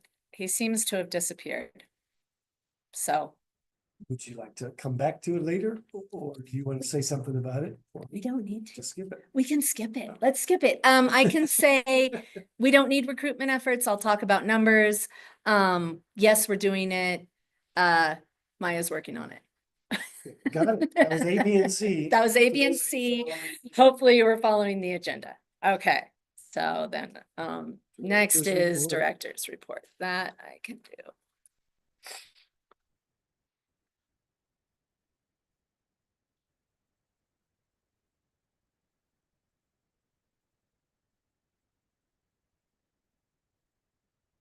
Okay, I'm not gonna put it in presentation mode. Harry knows, most of you know that we had our contract negotiations with the PEC yesterday. It we completed it almost. We will be bringing the contract, Harry and I will, to the governing council to look over and approve next meeting. But the negotiations went well. There were very few things to change. There was a tiny bit of wording. And then the rubric that I made copies of, which is the mission specific goals. But we've leveled it by 6, 7, 8, 6 through 12 with both pillars. So you have reflection and you have participation. And then at the top, you can see sort of how you would grade it. I think Maya and Fiona and I had a tiny bit of input, did a beautiful job on making this streamlined. And the PEC, once I explained it to them, loved it. So hooray.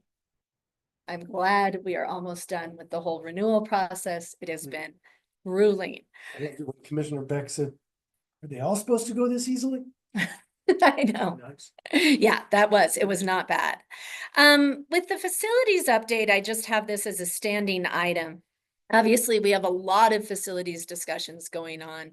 I shared an email from Mr. Hawkins with Jim and Harry about how they have now hired a consulting firm to look at the consolidation process, which will drag it out even longer, I'm sure. We have engaged our facilities plan people. They are now under contract, and I will be meeting with them for the first time next week via Zoom, and they will plan a site visit. And I think that, obviously during the site visit, everyone we can involve, facilities committee, governing council, whoever wants to be involved. And talk about all of the options and what those look like. And I do feel that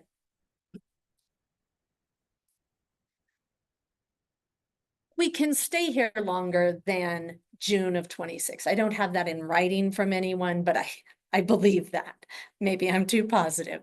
But along with that is then how long we stay here, and then what things do we do? The middle school bathroom is such a nightmare, and we have money for it. And do we just get it fixed if we're even here 2 more years? Because it's also a gathering place for bad behavior. And anyway, so there's lots of facilities questions, but that's why we have a facilities plan management company who we have contracted with. And Pat knows them because he played basketball against them when they were all in high school. So It's a great small state story. I'm asking this question basically because I'm wondering if, once again, we should cancel the facilities committee. When is it next? Well, it's the last Thursday of the month. So No, I think by then that'll have some good information finally. Yeah. as long as we're in this building, we're gonna continue to bleed rent. And that would be, obviously, we're gonna have to pay for a new building if we end up. We don't, this building, we get completely covered. The public ed, Okay. that's yeah, not it doesn't contributing to cost that. us anything. And honestly, our internet is included here, our electric, our heat, all of that. And so when we move, those utility costs and grounds costs and maintenance costs will be much, much higher. Not to mention our entire computer network, and building that, say, in Fort Bayard seems questionable to me, just because the broadband out there I don't think is that hot. But anyway, there are. Right past it, Does it go right past it? right past it. It's not turns around. It's- Well, you can show me the map. Anyway, lots of moving parts, like I've said, lots of things to look at. The EA licenses is a long, boring story. I'll just tell you, there were some problems. We're getting them fixed. Pat already told you about the Santa Fe trip and SLCs and the project presentations. The capital outlay good news was one of those random things that, well, not random. Today, I have students coming in. I have parents wanting to talk to me. My phone rings. I'm about to hit decline or ignore, and I see that it's Luis Terrazas. I go, hey, Luis, what's up? He's like, hey, you have capital outlay that's going to expire this year. I said, no, we don't. We've gone through all the capital outlay. None of our capital outlay is expiring this year. He sends me a screenshot. I'm like, that's $40,000 that's expiring June 30th that I was unaware of. Justine was unaware of. Jackie was unaware of. But It was for vehicles. We had spent most of it on the expeditions, but there's 41,000 essentially left. Luis sent me a form. We extended, he approved. It will not expire June 30th. And so in the middle of doing all my stuff, I also saved $40,000, which made me feel really good today. Yeah, yeah. Like there's a bonus. So enrollment, today was our first lottery day. And so I wanted to share these We're not numbers doing it with on you. Fridays. Well, So it's today, but it goes through, she cuts it off at 4 on Thursday. Oh, she's looking So at the application. the application, so it Tomorrow opened she up, pulls- she pulls them, but she pulled them today. It opens up a month ago, it opened. For the last month, we've been collecting the first round of lottery applications. Our current enrollment is at the bottom. So you can see we have, those are the numbers for current enrollment for every grade. Right now, here's how many applications we have gotten for each of the grades. We are already at 13 applications for 6th grade in 1 month, which is excellent. 11 for 7th, 2 for 8th, which is right. 9th grade with 5, we can't even let them in. There's 33 9th graders and those classrooms are packed. But there's 28 8th graders. Well, there's 28 8th graders. You're right. The 5 for 9th are fine. And then we're good for 10th, 11th, and 12th as well. So all of the high school applications thus far are great. I know from last year, 6th grade will probably fill up within the next month. Is opening a second section of 6th grade just too impossible with Well, everything that's on the table this year? I think that that is another piece of the discussion. It is really, really hard to manage Fridays in the middle school as is.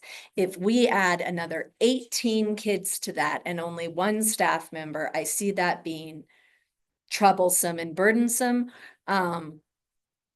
And losing our veteran leader in the middle school as well. Yeah. All of those, I wouldn't want to do it this year.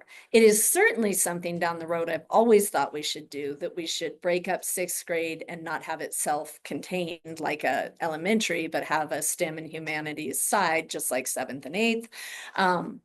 But I see that as we bring in kids, we also bring in discipline issues and space here is so tight to bring in another 26 graders would be really, really challenging, to say the least. Yeah, but I think it's a great question. So any questions about these enrollment numbers? Where we're at? If we opened the 6th grade, though, that would pull 20 kids. And then would that 2,050 go under 2,000? Here is a picture of everyone in Santa Fe. I know, Jim, you went on the trip. It was great. You got a good crop of 9th graders. We do, yeah. They were all 9th graders?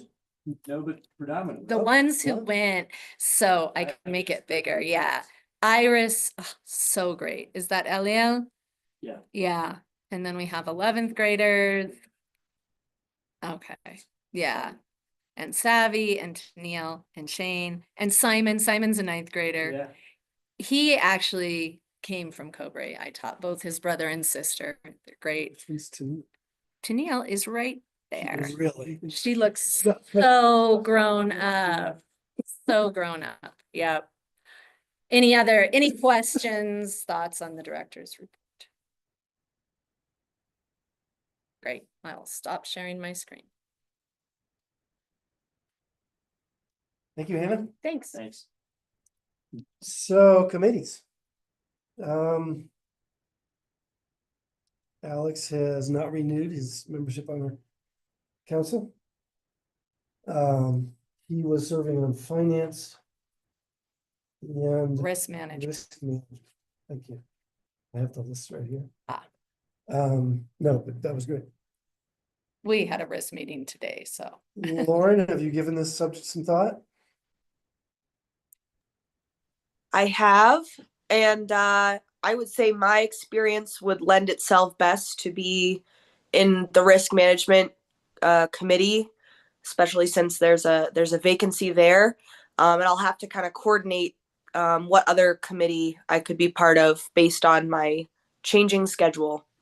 Sure. Yeah. Okay, so if And- they're willing to serve on risk management It's a good. and one other to be named later. Yes, sir. Yes. Awesome.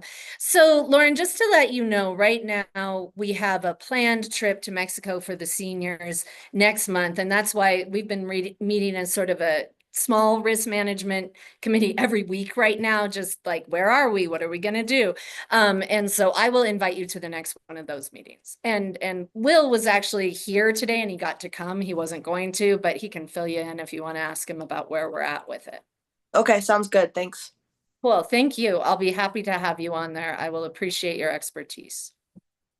The other pressing matter is the finance committee. That's really pressing. And Alex Tager is, dealing with her actual job. Um, What is she on right now? yeah, that's what I was looking for. This is organized by committee, not by person, but I see Alex's name on school advisory committee. Right. She is on SAC. And they're doing really good work. Lauren, can you just join finance? Yeah, because she was talking about development. I remember that in the minutes. She was talking about the big celebration. Yeah, and we've joined development and SAC. That's why I don't have it. Yeah. Oh. So it is now one committee because they're doing a whole lot of the same stuff. And it was one place we could actually get rid of a committee. But so Lauren, really, can I just ask, would you just be on finance? Is that okay? When do they meet? We're gonna be meeting outside of the schedule because of the current budget situation. So we're going to be meeting at least bi-monthly, but usually, there we go. No, I Semi-monthly. wasn't picky, just to clarify. Yeah. Twice a month. Twice a month. Usually we meet before the governing council. It was like 2:00 the day before or the day of. Yeah, well, we needed to change that. It Yeah. was the day of for a while. Yeah. So we can change it, is what I'm saying. Finance committee is me, Harry, another GC member, and the business manager and the office manager. And it's just to understand the whole business report, to report to the GC. And then there's a larger finance committee that actually just needs to meet like quarterly. Quarterly is what we said. Yeah. I would say that my experience does not lend itself as much to the finances, but if that's where I need to be, I will do that.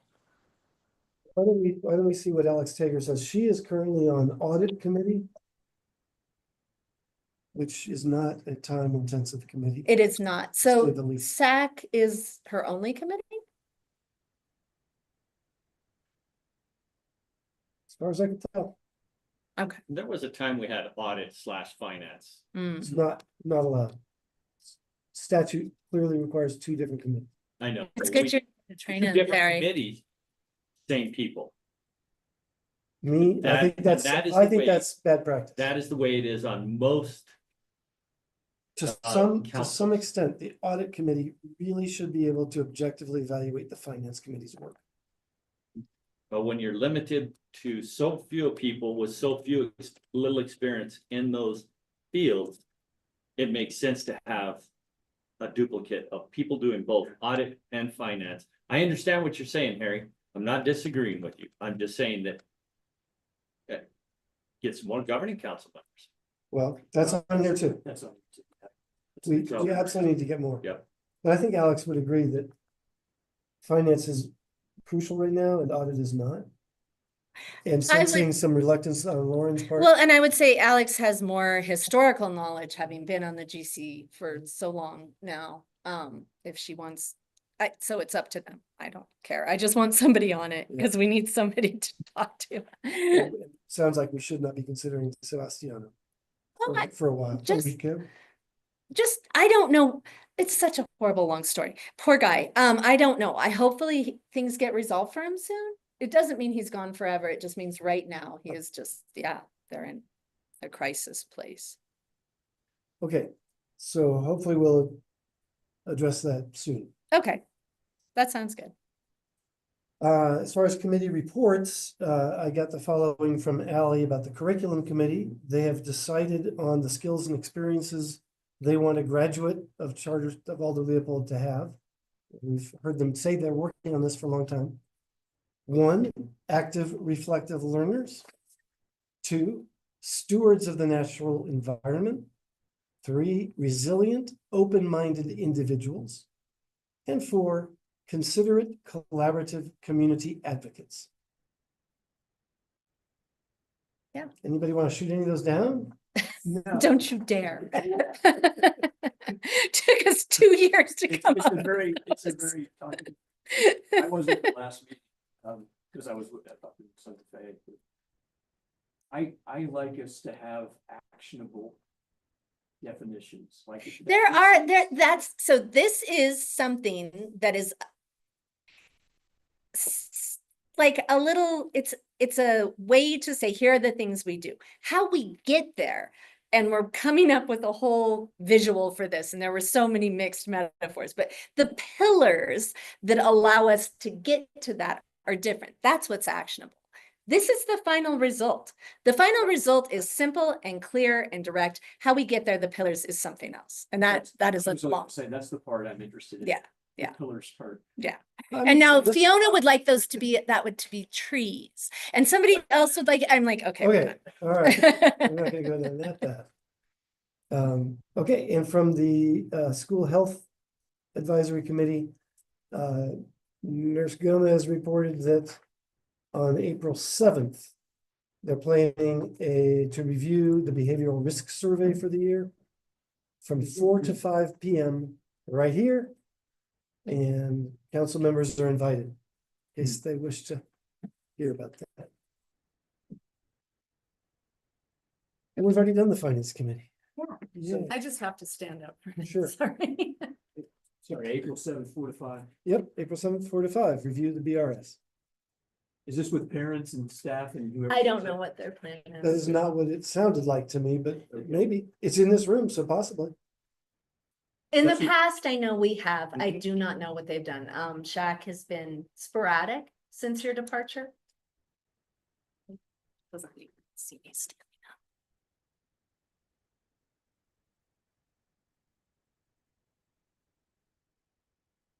Okay, under old business. The director search. After saying that we should hire HY or a firm. a firm and then having HYA be the only one that was willing. And receiving from them a proposal and verbally saying looked good. We have not signed the proposal, and I have asked Hannah to hold off on signing the proposal because of our financial crisis. The baseline of the proposal was $12,000. But as Jackie knows, is Jackie still on with us? I don't know, but Jackie. Yeah, I'm still here. Something yeah. like 6,000 more. Well, the base was 12,000, and then in really fine print, it would have come out a whole lot more because they were going to charge for every in-person meeting 2,500 plus mileage plus lodging, plus any advertising that would be done on our money. Thank you for catching that, Jackie, and I apologize that I didn't. Me too. So that's on hold, and we have still the opportunity, since we have not signed a contract, to call it off and to say, we think we can do this ourselves. And within that, there's an option of an all-out search or an internal posting. And if a qualified candidate comes forward, then internal hiring. So this is actually the subject I wish to discuss under limited personnel matters, is to take that generic statement I just made and apply it to specific people. A closed session can only be about specific people, not about policies or general HR approach. So the discussion about whether to go forward with the HYA contract, that's a public matter. So I'm curious if either of the board members here with me have an opinion about that based on what they've heard so far. About HYI. Yeah, HYA, yeah. I don't think that's the ideal expenditure of, I mean, things are tight. 18 grand was the outside, sort of the outside actual cost of that. I don't think that's money well spent, given our situation. Lauren, do you want to offer an opinion? I generally concur with Jim. There you I go. do too. Me too. What So Jim fair. said. Hilarious. So, this was in your hands. This was never anything we voted on. It's a small enough contract that it's up to you, but It is up to me, you've but you heard guys had, our yeah. feelings. Yeah, great. Then my personal feeling, and I spoke with Dr. Smith about it, and he said he thinks it's a too big of an expense, given that we have an internal candidate who's interested. And oh, there was one other piece to that just slipped out of my mind. Oh, the foundation, we had talked about the foundation paying for HYA. They told me this week, they only have $5,000 that could go towards that. And so all of those issues combined, I think we do not pursue that. If everybody support Ed. that, yeah. Is that thank a you. motion or is it advisory? No, I think it's just advisory. Okay, good. Action item. Okay, governing council training check-in. I think Jim and Lauren are our two newbies. The two who need 10 hours. Jim does not. Jim got his training last. You guys want to duke this out down the hall? Jim has more to do. Yeah. So this is his second year. Lauren, I cannot train Laura at all. Right. Zero. She can't get any training hours from PCS&M this year, Okay. which is now, it's not in statute. It was a new rule that came down from PED. Oh. Yes. You remember those That- rules we talked about Yep. that you can just randomly Some of come them up you with a can. rule. Hey, let's make a rule. Silver City gets funding. Let's make that do rule. Let's go make join a the PED. rule. Lauren, you've been in contact with Missy Brown though, right? I connected you two and you Yep, know- I'm chipping away online. Yep. Right. Good Sweet. deal. And then Kelly Callahan, who is very interesting and very knowledgeable. If you she's can, awesome. yeah, if you can get into any of her trainings, you can't get She Kelly can't. Callahan training. Jim I'm can. sorry. Those would be like, that's right. Kelly with all of her experience. So that was a rule. Jim, I gave you your 10 hours of training for last year because I sent you all the information. You and I discussed that briefly and it was worth 10 hours. It was like, that's all. Okay, All right. This year, you're gonna get 5, Perry's 5, and then it'll be Alex Tager Sebastian. and Sebastian. So when you four can get together, if not, I can just come and do this and you could still get your training hours. But like Sebastiano's not here and Alex left halfway through. Yeah. So, and I've been to 2 governing council meetings prior to this, and we could get your hours that way. It's only 5 this year. But there's probably stuff they want to know too. Yep, and so we can, but I know it's hard to get all 5 people together. It's obviously hard to do a governing council meeting. Not that's usually. scheduled. There's only 4 of us. Should be able to handle it. Okay, so Right, Well, 'cause let's it's put a Alex T deadline. and let's put a Sebastian. deadline on when you can come up with a time that you want to meet and go through a train, because the year's gonna go by very quickly and June 30th will be here before you know it. would be a 5-hour. The 2 of us can impose one, but it seems like we need to consult with Alex and I Sebastian. agree, so maybe just So we Hannah could do an email thing and just not do a reply all. you know what? When you're discussing a meeting time and a date, you are exempt from Open Meetings Act. We can have a conversation if the Okay. only subject I is did not They know. didn't. when Time. we can meet. I didn't know that either. That's good to know. That is exempt because it's completely impractical Yeah, to say that Yeah. conversation has to be done in public, because you can't decide when to meet in public right. if you can't talk about when to meet. So that's in the Attorney General guideline. You can discuss meeting time. Okay, February is no good for me. I'm heading up to, the whole month is gone after next week. So we're sending out a doodle poll. Those are- Yeah, let's do it by email. So you guys can do it yourselves. I don't have to because you're allowed to But talk are you- about it. That's right. When are So you you'll talking do it, Harry? 5 hours, like a down and dirty, let's get it done in one day, or would you spread it out with? I would much an hour? rather just do it all in one day and, Get it done. we'll schedule it for 5 hours and And if we see, if it ends up being 4, we've already, We've all of us have already- already been with you at least. that's okay. correct. That's for sure. Yes. They actually probably only Yeah, have and 3 usually they I like have the to do. director there, but Hannah, since she's not going to be the director next year, there's doesn't necessarily need to be there. Pat, you're welcome to show up and be part of this just so you can learn about this. So, you know, I think it'd be a good idea. Should I include you in the doodle poll? Sure. You're interested in that? Okay, Harry, are you gonna take care of that? Yeah. Okay. thanks for asking. Do we need to discuss director's evaluation? Jim? No, I think No, that could I have, had we should have just to hold taken them. that off. Yeah. That was an accident. That's like my appendix. I did one very quick question I asked, Oh, yeah. is it, with a closed session, I assume that shouldn't go into to minutes. Correct. So I just said, it was like a 1-sentence summary that we did this and. You know what we did the commission, and I assume we're supposed to do in all public bodies. Is that I should have done this when we approved the minutes. When we approve the minutes. Usually the chair makes a statement. That we had a closed session. To discuss whatever that specific one was.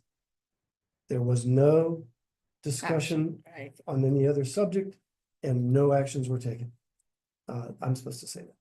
Yes. Okay, I forgot. Yep, that Okay. that is correct. And no voting at all, Right. not even to go out of closed session. It just, Okay. All right. So, yeah, you don't record it, but you do say that they happen. Okay. All right. Pretty soon now, I should be letting Alex know that she should head on back. Are Do you want me to prepared text her while you keep running the I meeting? have a question for you. You Yeah. prepared to talk about the PEC requirement for the bylaws amendment? Sure, I can talk about it.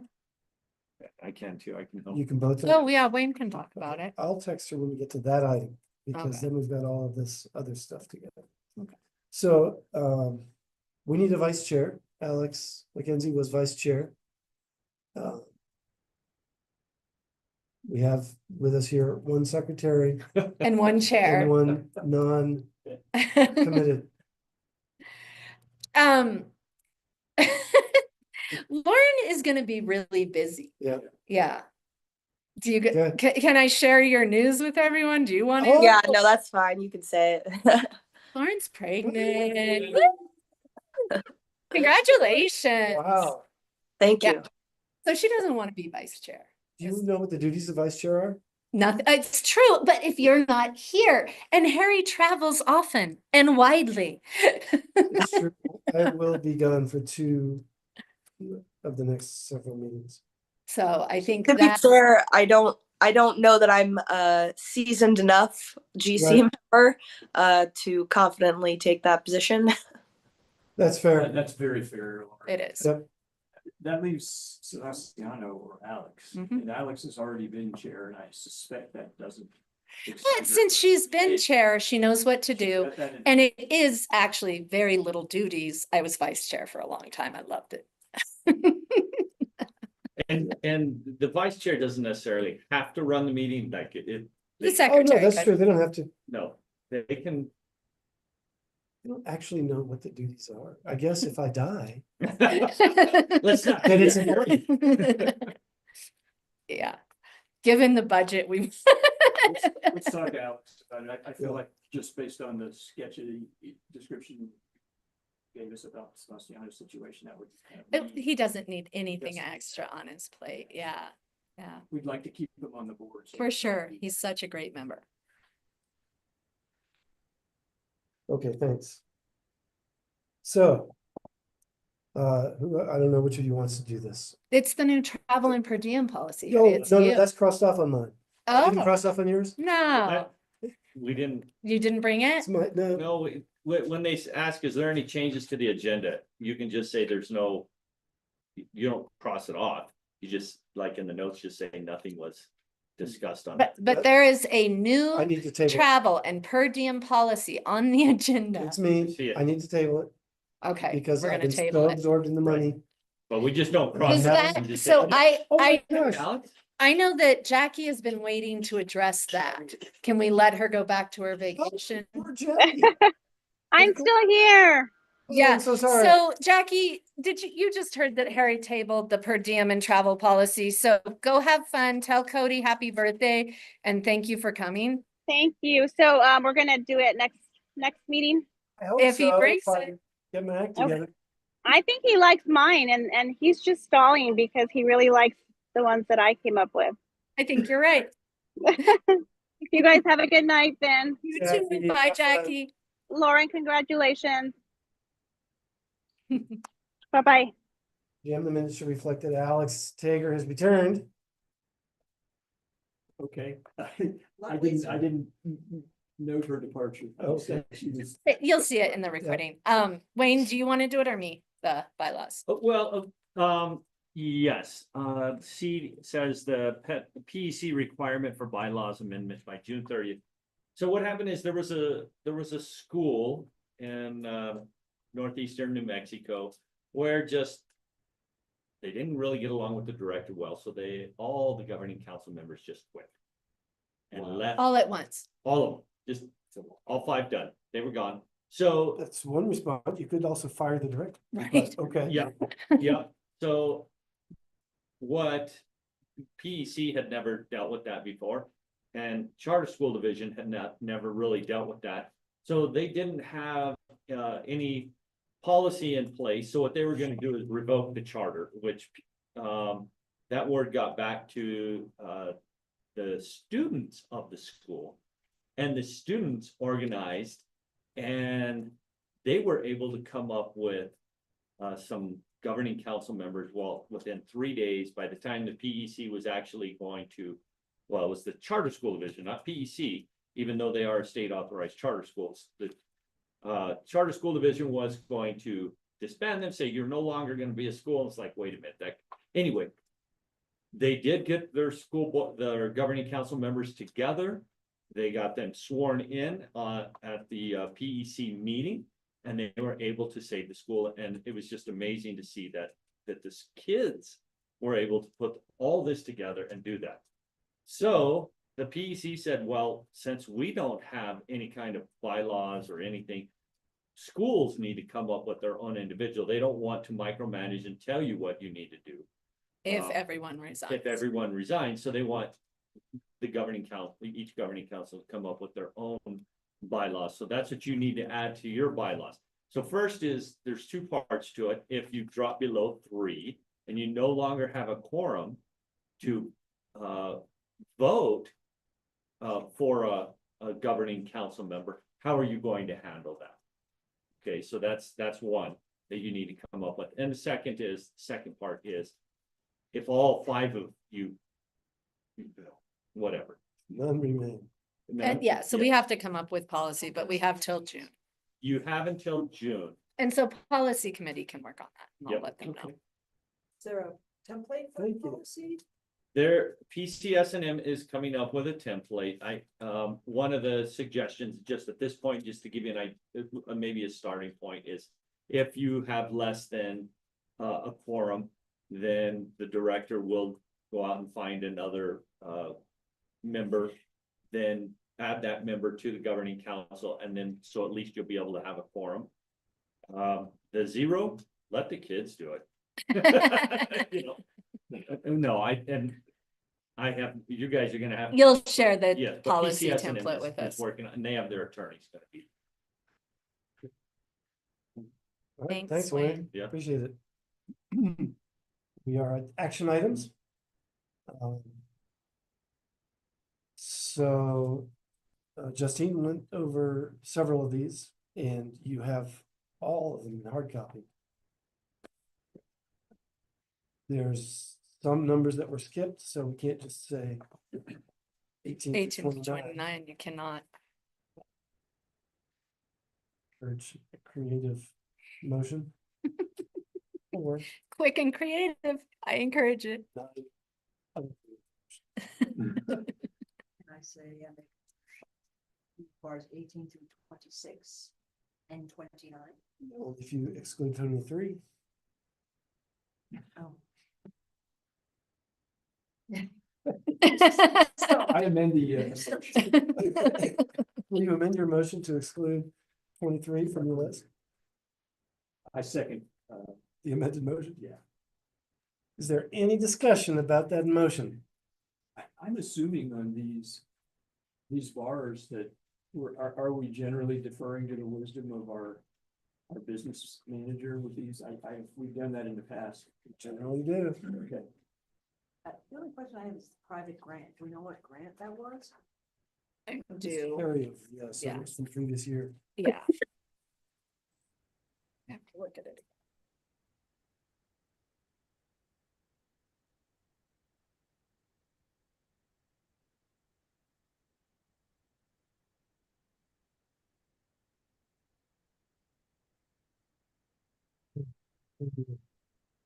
Yeah, they are tiny. I want to say back in the day, I made my own separate Word document. They never was big. Honestly, I don't remember now, Alex, I'm sorry. Something that didn't use 13,500 of. Yeah. I don't remember that. Take a look at 29. This packet here.